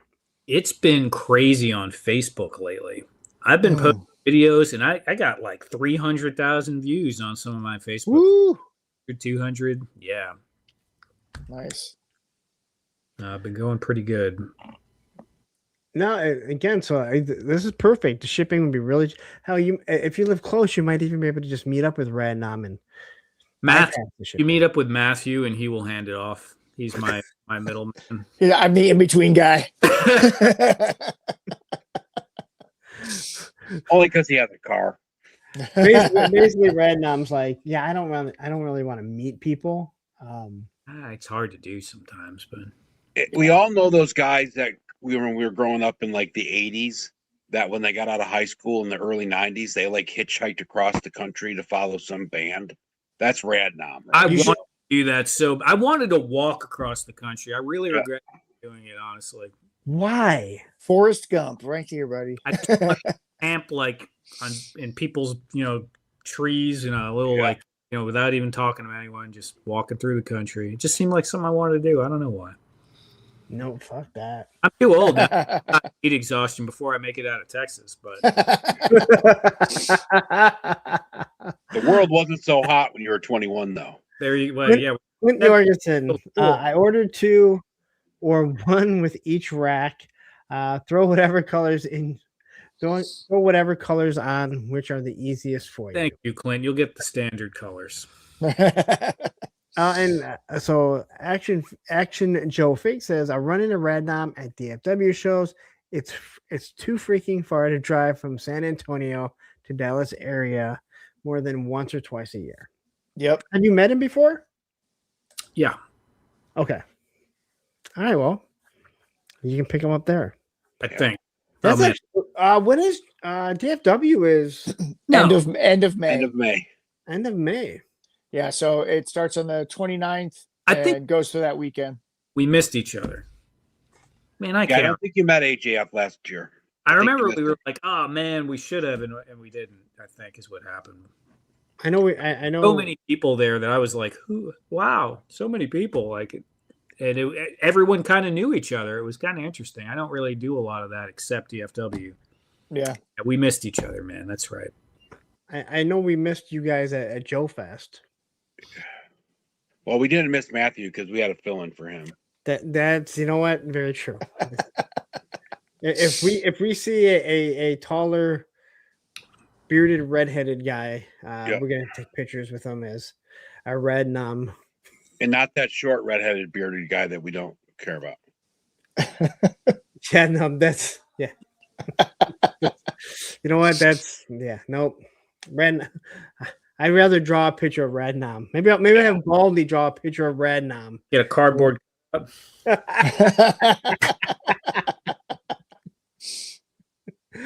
Well, is there anything else that you want to mention? No, I think we're pretty good on that stuff. I mean, I could just start pulling things down from everywhere, but Yeah. yeah, we're good. Did you have anything else in mind? Any new drops that something you'd want to work on? Really, right now it's the file crate, the file boxes, and I want to work on that console because that's going to take a bit of time to work out how all that works together. Yeah, so that's going to be probably the main focus for right now. That and getting my printers to perform the way I want them to. Some of them have been fighting with me lately, so let me ask you, Matthew, Matt, do you guys have like official logos? Matthew always keeps the same. Ed, you change your picture. Do you have like an official logo? I have mine. I have my official logo. I used to use it for YouTube. Yeah. It's yeah. I just used that that image of Mamu, Dormammu from that I had lit up. So I just used that one. I haven't really made one. So my question would be, within the whatever these things are, the trays. Yeah. Can you etch no colors because that creates printer poop, but could you create like an etch in 3D printing with a logo? It depends on how fine the detail is on the logo. So like your logo is chunky and not that difficult to replicate in a 3D printer, but like Ed's logo with his face or whatever he's got on there would be impossible at that scale. Bigger, sure, but not that fine. My Toy Elite one would be fine. You could do that with that. That's not a problem. I'd have to look at it again, but yeah, it's just a round circle that says Toy Elite, like in a weird font. Because that's what I was thinking. What about a 4-pack of those with all of our logos on it? A 4-pack of what? The file card thing? No, the trays. Oh, like McDonald's has its McDonald's. Oh, those trays. Oh. Yes. Oh, I'm sorry. Yes, I'm sorry. I remember another project I'm working on. Well, you're the one who showed off the the trays, and I was just wondering, like, if you could set the printer to where it just etches it in. So yeah, if it's a real simple one, I could see maybe, but even still, you're talking about really tiny depth on. Yeah, that tray has no depth to it at all. Right. Yeah. But maybe. Yeah. Just something out there. Yeah, they do stack. Yep, love that. I mean, perfect design there. Yep. I still think a metal one with a face molded into it, so it looks like you're smacking somebody in the head. Like bent it up. You know, it'd be the easiest way to do that is just take a dang torch, heat it up, and then jam it on someone's head. Yeah. There you go. Yeah. Yeah. Yeah. It all depends. I know, like, again, my buddy, he was able to do this. Yeah, and I got one here because I was playing with them. Yeah. But this, where's the other one? Yeah, you think about how thick that is compared to how thick the tray is too. So. Yeah, and I had to make it this big, which is a little bit big for the tray, in order for all the details to show up well for a 0.4 nozzle. When I made it a little bit smaller, like there was bleed between the letters, it didn't quite, separate everything as well. I'm not saying that looks pretty awesome, but I mean it fits there. I mean, but it's this thick, I mean, it's twice as thick, or I mean, not twice as thick, but. Well, do you like girth or length? That's the question. That's a question for people that aren't on this stream. Yeah. Oh, I'm sorry. That is a circle of jerks question. That is a Tuesday question for sure. Nice. Awesome. Rulers? I have lots of rulers, man. I do too. I'm going to, I mean, I don't know for sure, but I would guess that I have more rulers and measuring implements than you do, but I could be wrong. I have rulers. Got a stack of them right over there. I have rulers for one reason, because one day on Monday Night Toy Ramblings, Olivia came in and needed a ruler, and I'm like, I don't have a ruler. And by the end of that stream, at least 10 people had sent me links to Amazon, so I ordered just a stack of them that they would always be here. That YouTube. You should write that Amazon company, see if you can get some rulers with your logo on it. Not a bad idea. But it paid off because it happened a year later or so when she came in during the show and asked for a ruler. That is like the longest payoff ever. So without leaving this room, and there's more buried in here, I have 1, 2, 3, 4, 5, 6. We're going to count a caliber. That's even fancy. 7. Tape measure. 8. 9. And there are at least 2 other tape measures in the room, and I have squares and all kinds of stuff. There's probably more in here, but it's buried. I have a lot, dude. That's awesome. So could you do the inserts of the box in any of these colors? The translucent colors, even better. Yeah. No. I can do them in translucent clear and translucent red is what I have right now, but that'll be a special order. If you order 5 boxes, I'll do that for you. Bam! There you go, guys.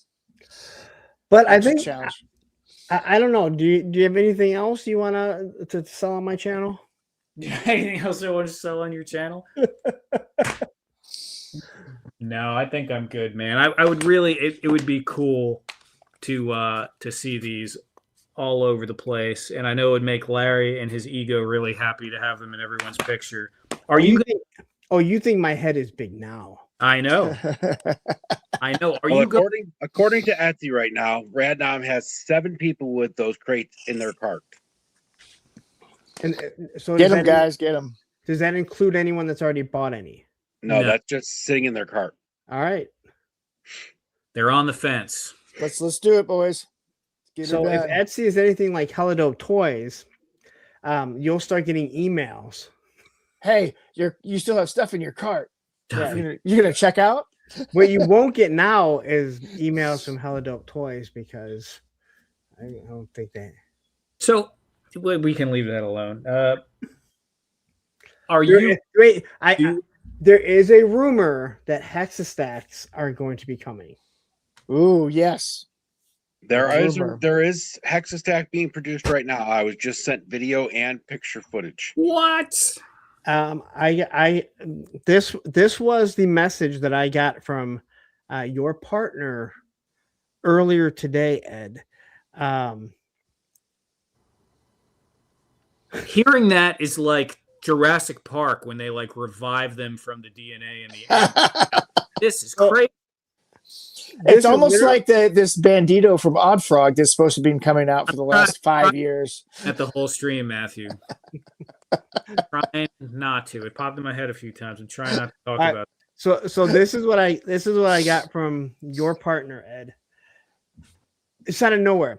And yes, the updated model and newer, more consistent printer. I'll be mailing you some samples finally. What's your address again?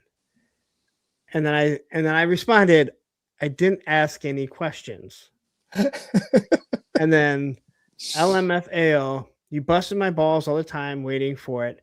You're one of the first to see the video. Wanted to make sure you know it's on its way shortly. What video? The reel on Instagram. I have seen nothing. He's like, serious? Seriously? And then he sends me a screenshot that I saw the reel, and I said, just means I scrolled by it. I scroll by a lot. Yes. So he saw the that Instagram counts views is interesting. Yes. So he saw that I saw it and assumed that I was like Just like, and yes, the updated model. And you like, what the fuck are you talking about, dude? I've had people message me, how come you didn't like my reel? I'm like, I didn't see your reel. And they're like, yes, you did. And I'm like, no, I didn't.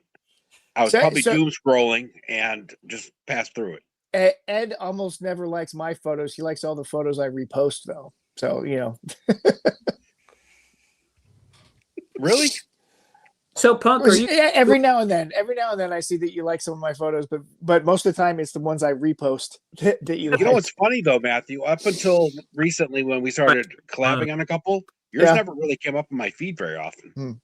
Yeah, I mean that's the algorithm stuff, man. It's weird. So, Punk, do you have any plan for when people tag your photos with crates in them or anything like that? Like, are you going to make a collage? Are you going to show them off on your stream? Or you? Oh, I'll repost them. I've actually and I'm gonna give all the credit to Dead Man Juan and it's Dead Man One, not Juan. He's not Mexican. It's Dead Man Juan. All right. How is it spelled? It's WON, right? That's Juan.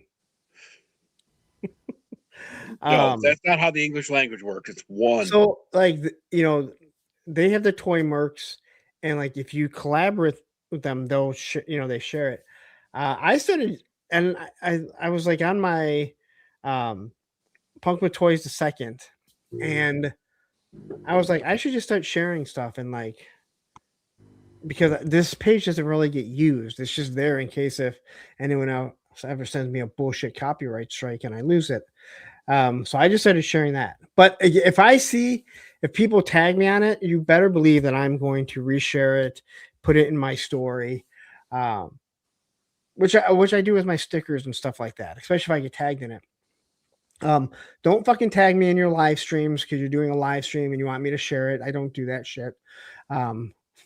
Matthew knows. Matthew had to tell somebody, stop fucking tagging me. I'm not on your show. Why are you tagging me? No offense to anyone that may do it. I don't even tag them in my streams, and they're the moderators. True. Let's see. Nolan says they're bad for not showing people consistently in your feed. Yeah. Well, yeah. It's just the meta algorithms are very strange the way that they work. So, and I think Punk is right. If I didn't schedule all of my posts, then for whatever reason it affects the algorithm, and I bet you I'd get more views. But no, and that's actually because I was scheduling stuff and I noticed I wasn't getting nearly as many views on it, and so I just decided, hey, I wake up in the morning, I take a shit like all of us. I'll do it then before I jump in the shower. And I'm not saying it's doing great, but it seems like it does a little bit better. But I noticed that today because I'm like, I just want to schedule it. It's a pain in my ass to do it. And then I went and looked, and I mean, because if you schedule it, it will tell you, it tells you some things won't work. I forget how it's worded, but some things won't work. But it doesn't tell you what it is. Yeah. And it still tags to people, but I don't think it tells them that they were tagged in it. Okay. I wanted to schedule things, and I'm just like, oh man, I need to do that. I have never once scheduled a video ever. Yeah. Yes. Yeah. Action figures sold separately says, yeah, my views are erratic. Yeah, I'm the same way. And the other weird thing is, since I got the little check mark, I feel like I get less views. Like I feel like they maybe, and I've been getting less followers. Now recently I've actually been getting a whole bunch because I've been just tagging and dropping stuff like crazy. But I feel like when you get the blue check mark, they weed out the bullshit. Yeah. So that might be the reason why, you're getting less views. No, but according to the check mark, you're supposed to get more. Now, for you, Jonathan, I think like you'd be the perfect guinea pig to schedule stuff because you have so many followers on Instagram. Like it might be perfect to be like, yep, I started doing this and yeah, I started getting less. Yeah, I mean, the I'd thing just is be interested in. erratic, right? I mean, if you go back over the last 12 of my reels, you have the range of 224,000 views when I started the wall that apparently I ripped off from someone with myself, or all the way down to this current one. The one before the punk reel is 24K. So it still seems pretty decent, I'm sure, but it's That's. wide range. I mean, I'd be happy with a reel that gets 24K. I think I have 2 that have gone over that.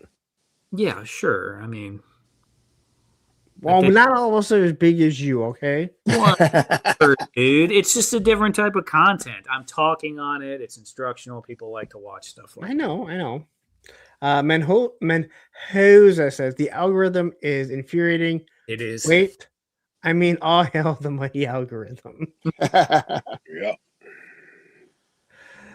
You just gotta be careful with, I was just talking with somebody, and they were like, "Thanks a lot for mentioning this because I hadn't heard anything, and now this thing has popped up like 4 times in my Instagram feed." I'm like, "You're welcome." You're welcome, because they're all listening. Yeah, I mean, we know all it of our because devices. if you say a specific woman's voice or name, she'll ask you what you want.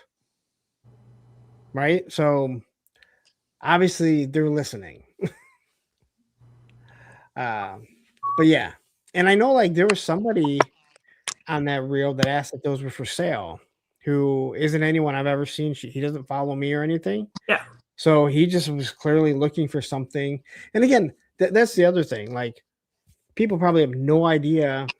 Hopefully there's people that have no idea that are seeing it and it's like, hey, that's pretty cool little logo. I don't know what it is. A punk with toy. Like, they have no idea. And those are like the cool things to just see.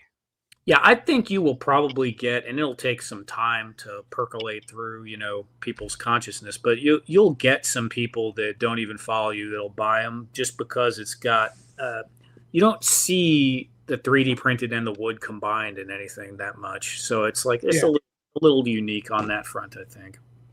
It'd be cool if people would just buy my t-shirts that don't even subscribe either. Or that do follow me. Either way, I don't care. Yeah, they just buy t-shirt, they're walking to the con, they don't understand why someone just like threw their drink at them. They're like, what? Sure. It could happen. It definitely could happen. But anyway, let's show off the boxes one more time and then we can wrap it up. It's been over 2 hours. Is it possible for you to play a video from Instagram or no? I don't think so. Yeah, if you pull up Instagram and you're not logged into it and look at the profile, you can pull it up that way. Well, you seem to know how to do it, so you can just share the video just like you would anything else. You just won't have sound. Oh, it has Jonathan's soothing voice in it, though. I know, right? It might play the sound. Sometimes it does. It depends. Matthew, you've done it before with Pop, haven't you? I don't have the controls usually for that kind of stuff. I mean, I'm not on his channel. I do on yours, but not on his. Oh, well. We don't have to. No, we can. We can try. Not like I'm going anywhere right now. One of us can figure out. I don't ever look at Instagram on my. The only time I ever bring up Instagram on my computer is to send links to people because they don't use Facebook. Yeah, Instagram is not made for a computer. It is made for mobile devices. Absolutely. Which video? The one with the crates. Well, so I see mine is this. Okay. Let's see. I can share that. Maybe. Oh, dude. That Barbie He-Man. Ugh. Barbie He-Man. Yeah, it's See you there.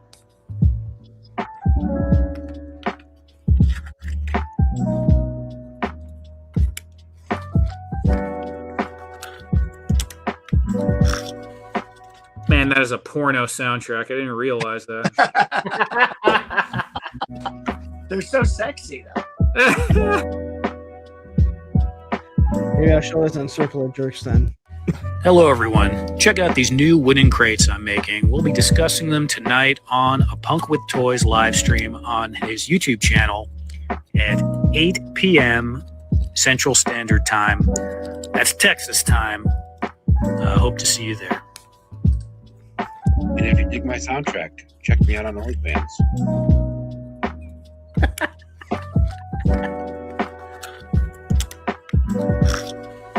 Ed, do you want to do one of your amazing voiceovers? And here we have green trays that turn this crate into an amazing foot locker to store all your amazing pieces of equipment that go. Hello, everyone. Check out. You know what we need for that? You need air and be like, oh, yeah. Yeah. Stuff. And Joe Hunter's jumping in here. And I know he's, Joe's he's a 118th guy, and he's like one of the guys who I wanted to make sure, when I put the pictures out today, with the O-rings, that they see that they work together. Still sitting in seven people's cart. Come on, people. Hit the buy it now button. Do it. Do it now. Do it. Oh, my God. Do Everyone it. gets paid tomorrow, so don't worry, right? I don't know if everyone gets paid tomorrow. They should. This is going to put Radnom's children through college. You guys got to buy these crates. Yes.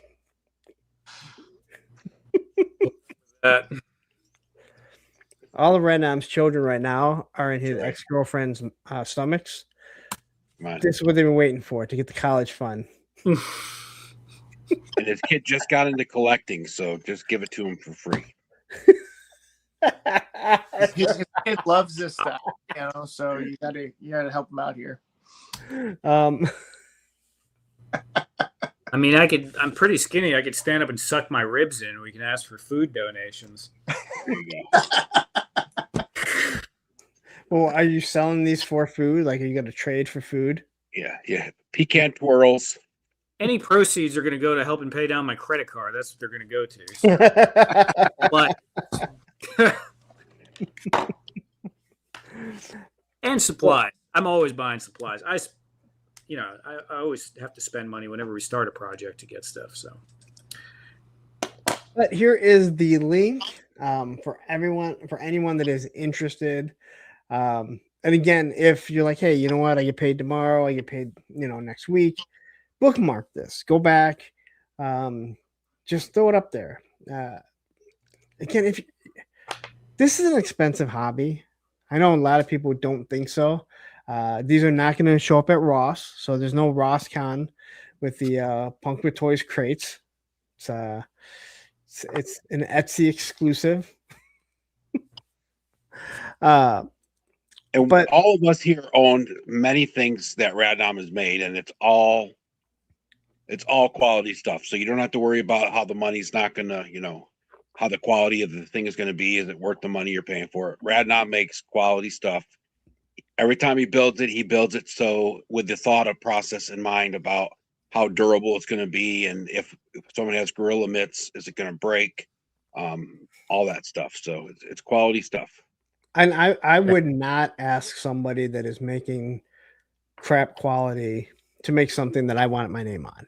Right, exactly. I mean, whether people realize it or not, I've worked way too hard building this brand. That I wouldn't ask, someone to do something like that. And Kada, I don't know how to take this. I see What's up, Ed Kada? and have to pop in.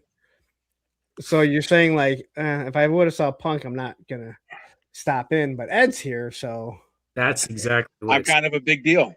Yeah, I mean, yes, he always says hi to Ed, but he comes in the chat regularly, and Nolan. He likes Nolan too. Now I'll start counting how many people stop and say hi to you and how many people say hi to me at GoFest. We have a tally for the weekend.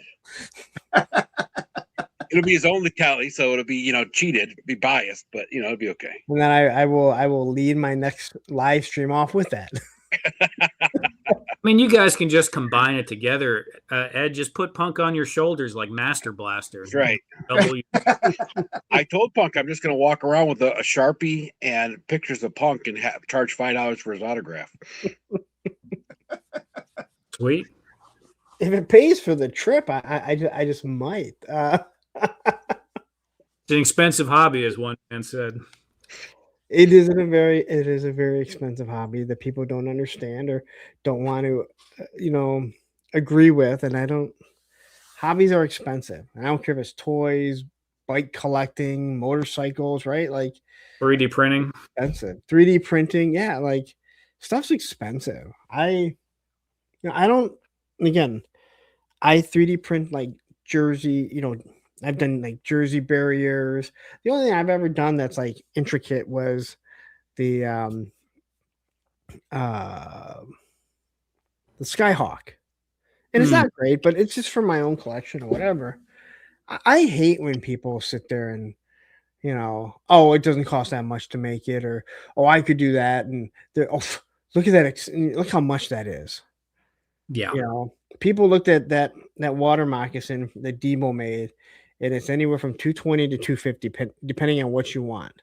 I'll just wait till Hasbro comes out with theirs. Theirs will be like $100.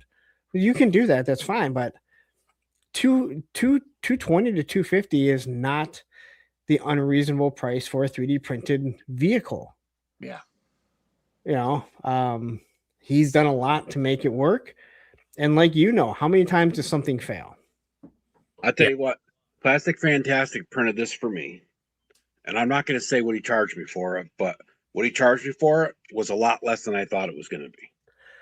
Now, he's awesome. He did my bunker, the G.I. Joe Outpost one. Yeah. Thanks. Awesome. And Plastic Fantastic is a little bit different. And what I mean by that is... Yeah, I know he doesn't like to sell his stuff. Yes.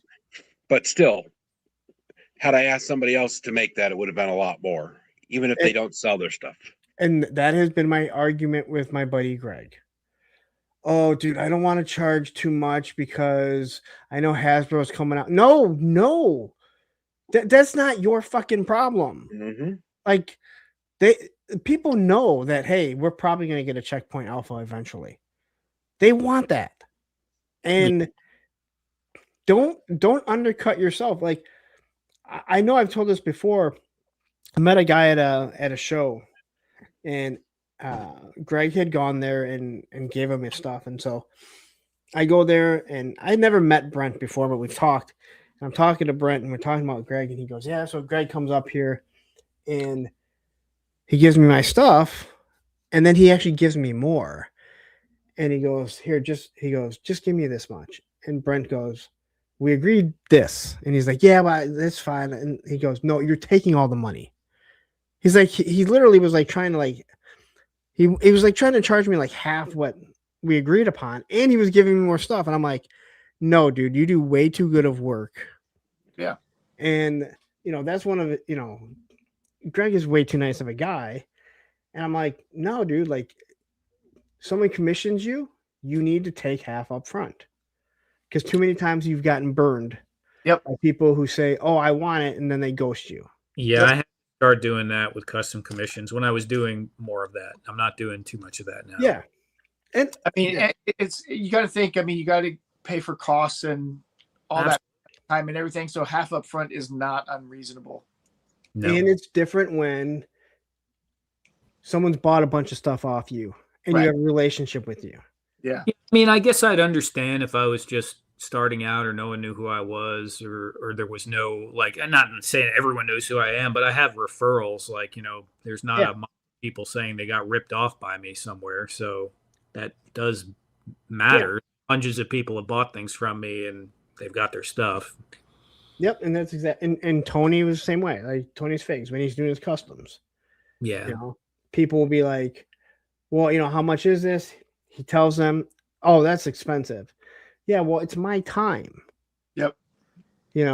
And I said to Tony, I go, how much you charge? He tells me or whatever. And let's say it's like $100. And I'm like, well, how long did it take you? 5 hours? I'm like, do you think $20 an hour is worth your time? It's not even the time of doing the project too. It's the time of all the experiences taken, how many times you had to fail to make, Sure. to get there and everything else. I mean, that's the thing that people don't calculate in there when they say, "Oh yeah, I could do that." You sure could. Spend 5 years working on it and developing the talent, and you can do it. Right printer, make sure you have all the right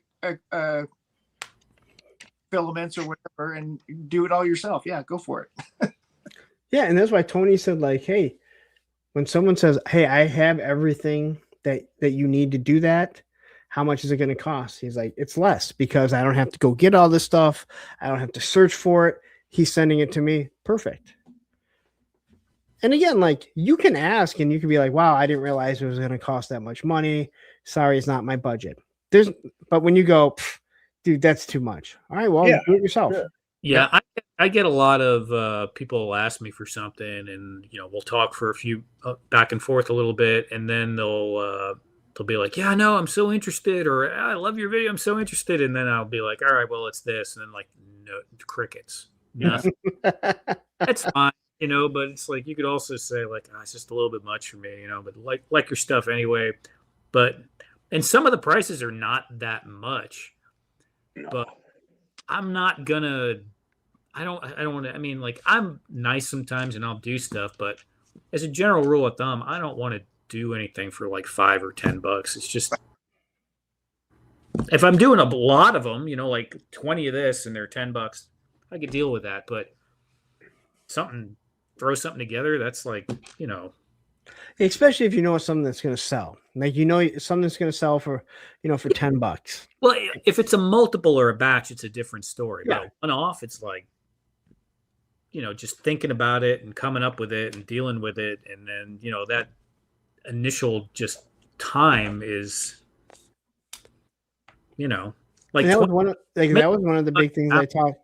I'm sorry. Making $20 an hour now is like making $8 an hour 15 years ago. Oh yeah.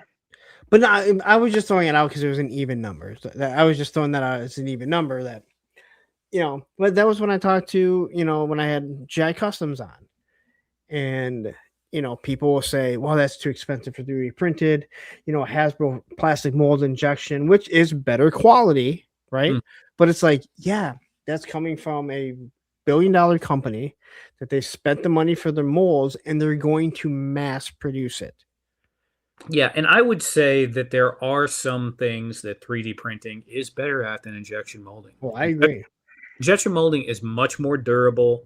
The feel of it is different for sure. But if you wanted like fine 90-degree angle details like buttons and stuff, 3D printing gives it a run for its money, because a lot of injection molded stuff, it's got like lots of curved, it can't release from a really hard edge on it's really small like that. Yep, that's what gridiron has lived off of. And you look at a gridiron weapon and the detail on it, you're not going to get in other stuff. And perfect example is the stuff that Operation Monster Force is doing that's designed by Gridiron. Like, I have one of the M4s that Johnny sent me, and it's an older M4, and then it's the exact same one that's coming with these.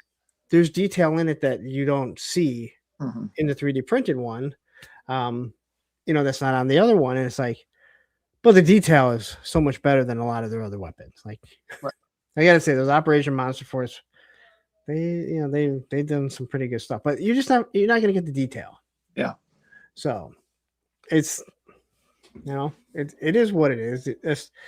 I really hate when people, and I don't have a problem with people saying, wow, that was more than I was willing to pay, or that's not my budget. I was hoping there would be less. Like, you can hope that something's less, but when people get mad over what your time costs, and Matt, this as a doctor, like, especially when he's teaching karate, we know about his students.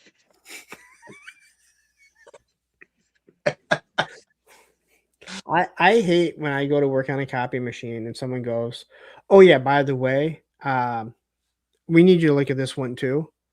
And I go, well, it needs to be called in, because we get scheduled like, hey, this guy has 3 calls. I would have sent someone else over because you need to get an hour away after that. And they go, well, I just figure you were going to be here, so I didn't bother calling it in. Go to your doctor with your 2 kids and go like, oh, by the way, little Johnny's also sick. But I figured we were gonna be here, so you can just look at him too, right? No, it doesn't work like that. Yeah. No, yeah, you make appointments, you set up for things, and people always try to do something squirrely. Yeah, and I wouldn't be surprised. Again, you're a doctor, and hey, I've had to say after streams, and hey, I need you to talk to my son quickly, right? But we're friends, and again, it's also a virtual appointment. Yeah. But how many people are like, oh, hey, you're a doctor, could you look at this? Like, like, first off, if I tell you that it's not something that you might think it is, and then you have it, Right. people can sue for anything and be like, well, I asked Matthew to look, and he's a doctor, and so I didn't go to. Well, wait, you didn't make an appointment with me, and I'm not even that type of doctor. I merely looked at it, right? Like, yeah. I don't know how we got on this, but I don't know where you're going with that. Buy your crates. Buy some crates. Get them now, guys. Buy your crates. Don't ask Matthew for medical advice. They're awesome. The crates are fun. They do look great in pictures. So yeah, they're pretty awesome. So check them out. They're a lot of fun. You can store a bunch of stuff in them. The weapons rack loadout looks awesome. It'll fit 4 rifles in there pretty nicely. It's kind of an in-between thing, so some of them may be a little loose, but they'll fit most of the sizes from classified. They fit the XMLRs really nicely, so if you have a bunch of extras of those lying around, you can throw them in some crates. The ones with the little trays are amazing. You can store all those little tiny accessories that you're losing in a crate there, and they look really cool. So go check them out on the Etsy store and help out some people here in the community, and do some advertising. Yes, and like you said, Rand not asked. He said, "What are you gonna do? Have you thought about it?" Yeah, if you get these and these pictures are, if the crates are in your pictures and you tag me, you better believe that I'm gonna share it and hopefully get some eyes on your pictures, especially if they're really good pictures. Or if you compliment me on my own pictures, then I'm really happy. Yeah, sure. If the picture is just a close-up of his logo, he will definitely share it. But first ones I do. Yeah, people take some really good pictures, and sometimes they're people that just don't even have much of a following, and their pictures can be awesome because it just takes a lot of time to fight with the algorithm. Yeah. So. Yeah, don't get mad when I critique and be like, dude, this picture looks amazing. But have you noticed the logo isn't fully visible? Unlike this one here. That's just a crate. Exactly. I see that you have the light, like 3-point lighting on your figure, but why is the crate in the background and the spotlight is not on the logo of it? What's going on? They make these little circle lights and you can really focus it. Yes. Points right on the. Yeah, I got a small rig one. It's got I need to make a photo like that now, where like there's figures in the front and they're just kind of like gray and dark, and it's just like. Dude, my ego is gonna be so big if I see these in pictures. Anyway, everyone, please. Here is a link. I will drop it one more time as we say goodbye. I want to say thank you to Matthew and Ed for joining me today to do something like this. We're changing up Thursday with a friend, going into Joe Fest. It's not going to stay like this forever, but and Jonathan, all the work that you put in, and we've been talking about this for, I think, over a year. Wow, man. And the first time we did the Hella Dope crates almost 2 years ago, you were like, man, I would really like to have something like that. That's because the crate was a square, and I'm like, boy, what else is a square? Yeah. It just fits so perfect. But I love the Hella Dope crates. And just the whole idea and like that type of stuff. And the fact that they function as throwing shit inside of it. Yeah, that was unintended by me, but so many people were like, dude, I love storing my stuff. I'm like, okay, well. Especially the small things that just get lost all over. If you have little hand grenades and stuff. Like they roll all over, and Oh, I get it. you just want it somewhere stored nicely. So anyway, there's the link. If you haven't, go check them out. Don't just put them in your cart. Make sure you hit send. Matthew, Ed, has there been an update on how many or did we still just sitting on 7? Let's see. Hmm. Let's see. Can you see how many orders were made by any chance? I can't see that because I'm not backstage. I just have Radnom's Etsy store saved in my favorites. 7 people still with it in their cart. Oh! I didn't realize they just said on the. Okay, well, everyone go over there, get ready. They're only $18. We spend a lot more on an action figure, especially like a classified. They're like $28 now, or 43 if you buy an action soldier. Spend more on lunch if you go to fast food these days. Man, That's not really a lie either. I was like, what in the heck? Yeah. Anyway, thank you guys all for joining. You guys know where you can find me on Monday. Ed, where can they find you? They can find me on my YouTube channel and Sunday nights, every other Sunday. But we're off till the weekend after Easter, and every day on Instagram. And then I'm usually all over the YouTubes moderating for people. Matthew, where they can find you? Every Tuesday night, we do a show on Pop Blender's channel called The Evening Blend. Talk about pop culture stuff. I post on Instagram every single day, so there's always pictures, action figure photography going up there, and you will probably catch me in some streams from time to time. Like Watches every fucking toy stream. It's not even physically possible, but I know it's true. And Ed, you can concur with that, right? I just told you the other day. I don't know. It's a good thing we got Matthew because we wouldn't know what the fuck was going on in the toy world. Matthew in our Maz chat will so many times say, "Tell us what's happening," and we're like, "What the fuck are you talking about?" Over here, I'm like, "We don't watch that. Can we get some context? Like, you just throw it like what's that? Like, I'm supposed to know." Hey, you know, Random, where can they find you at?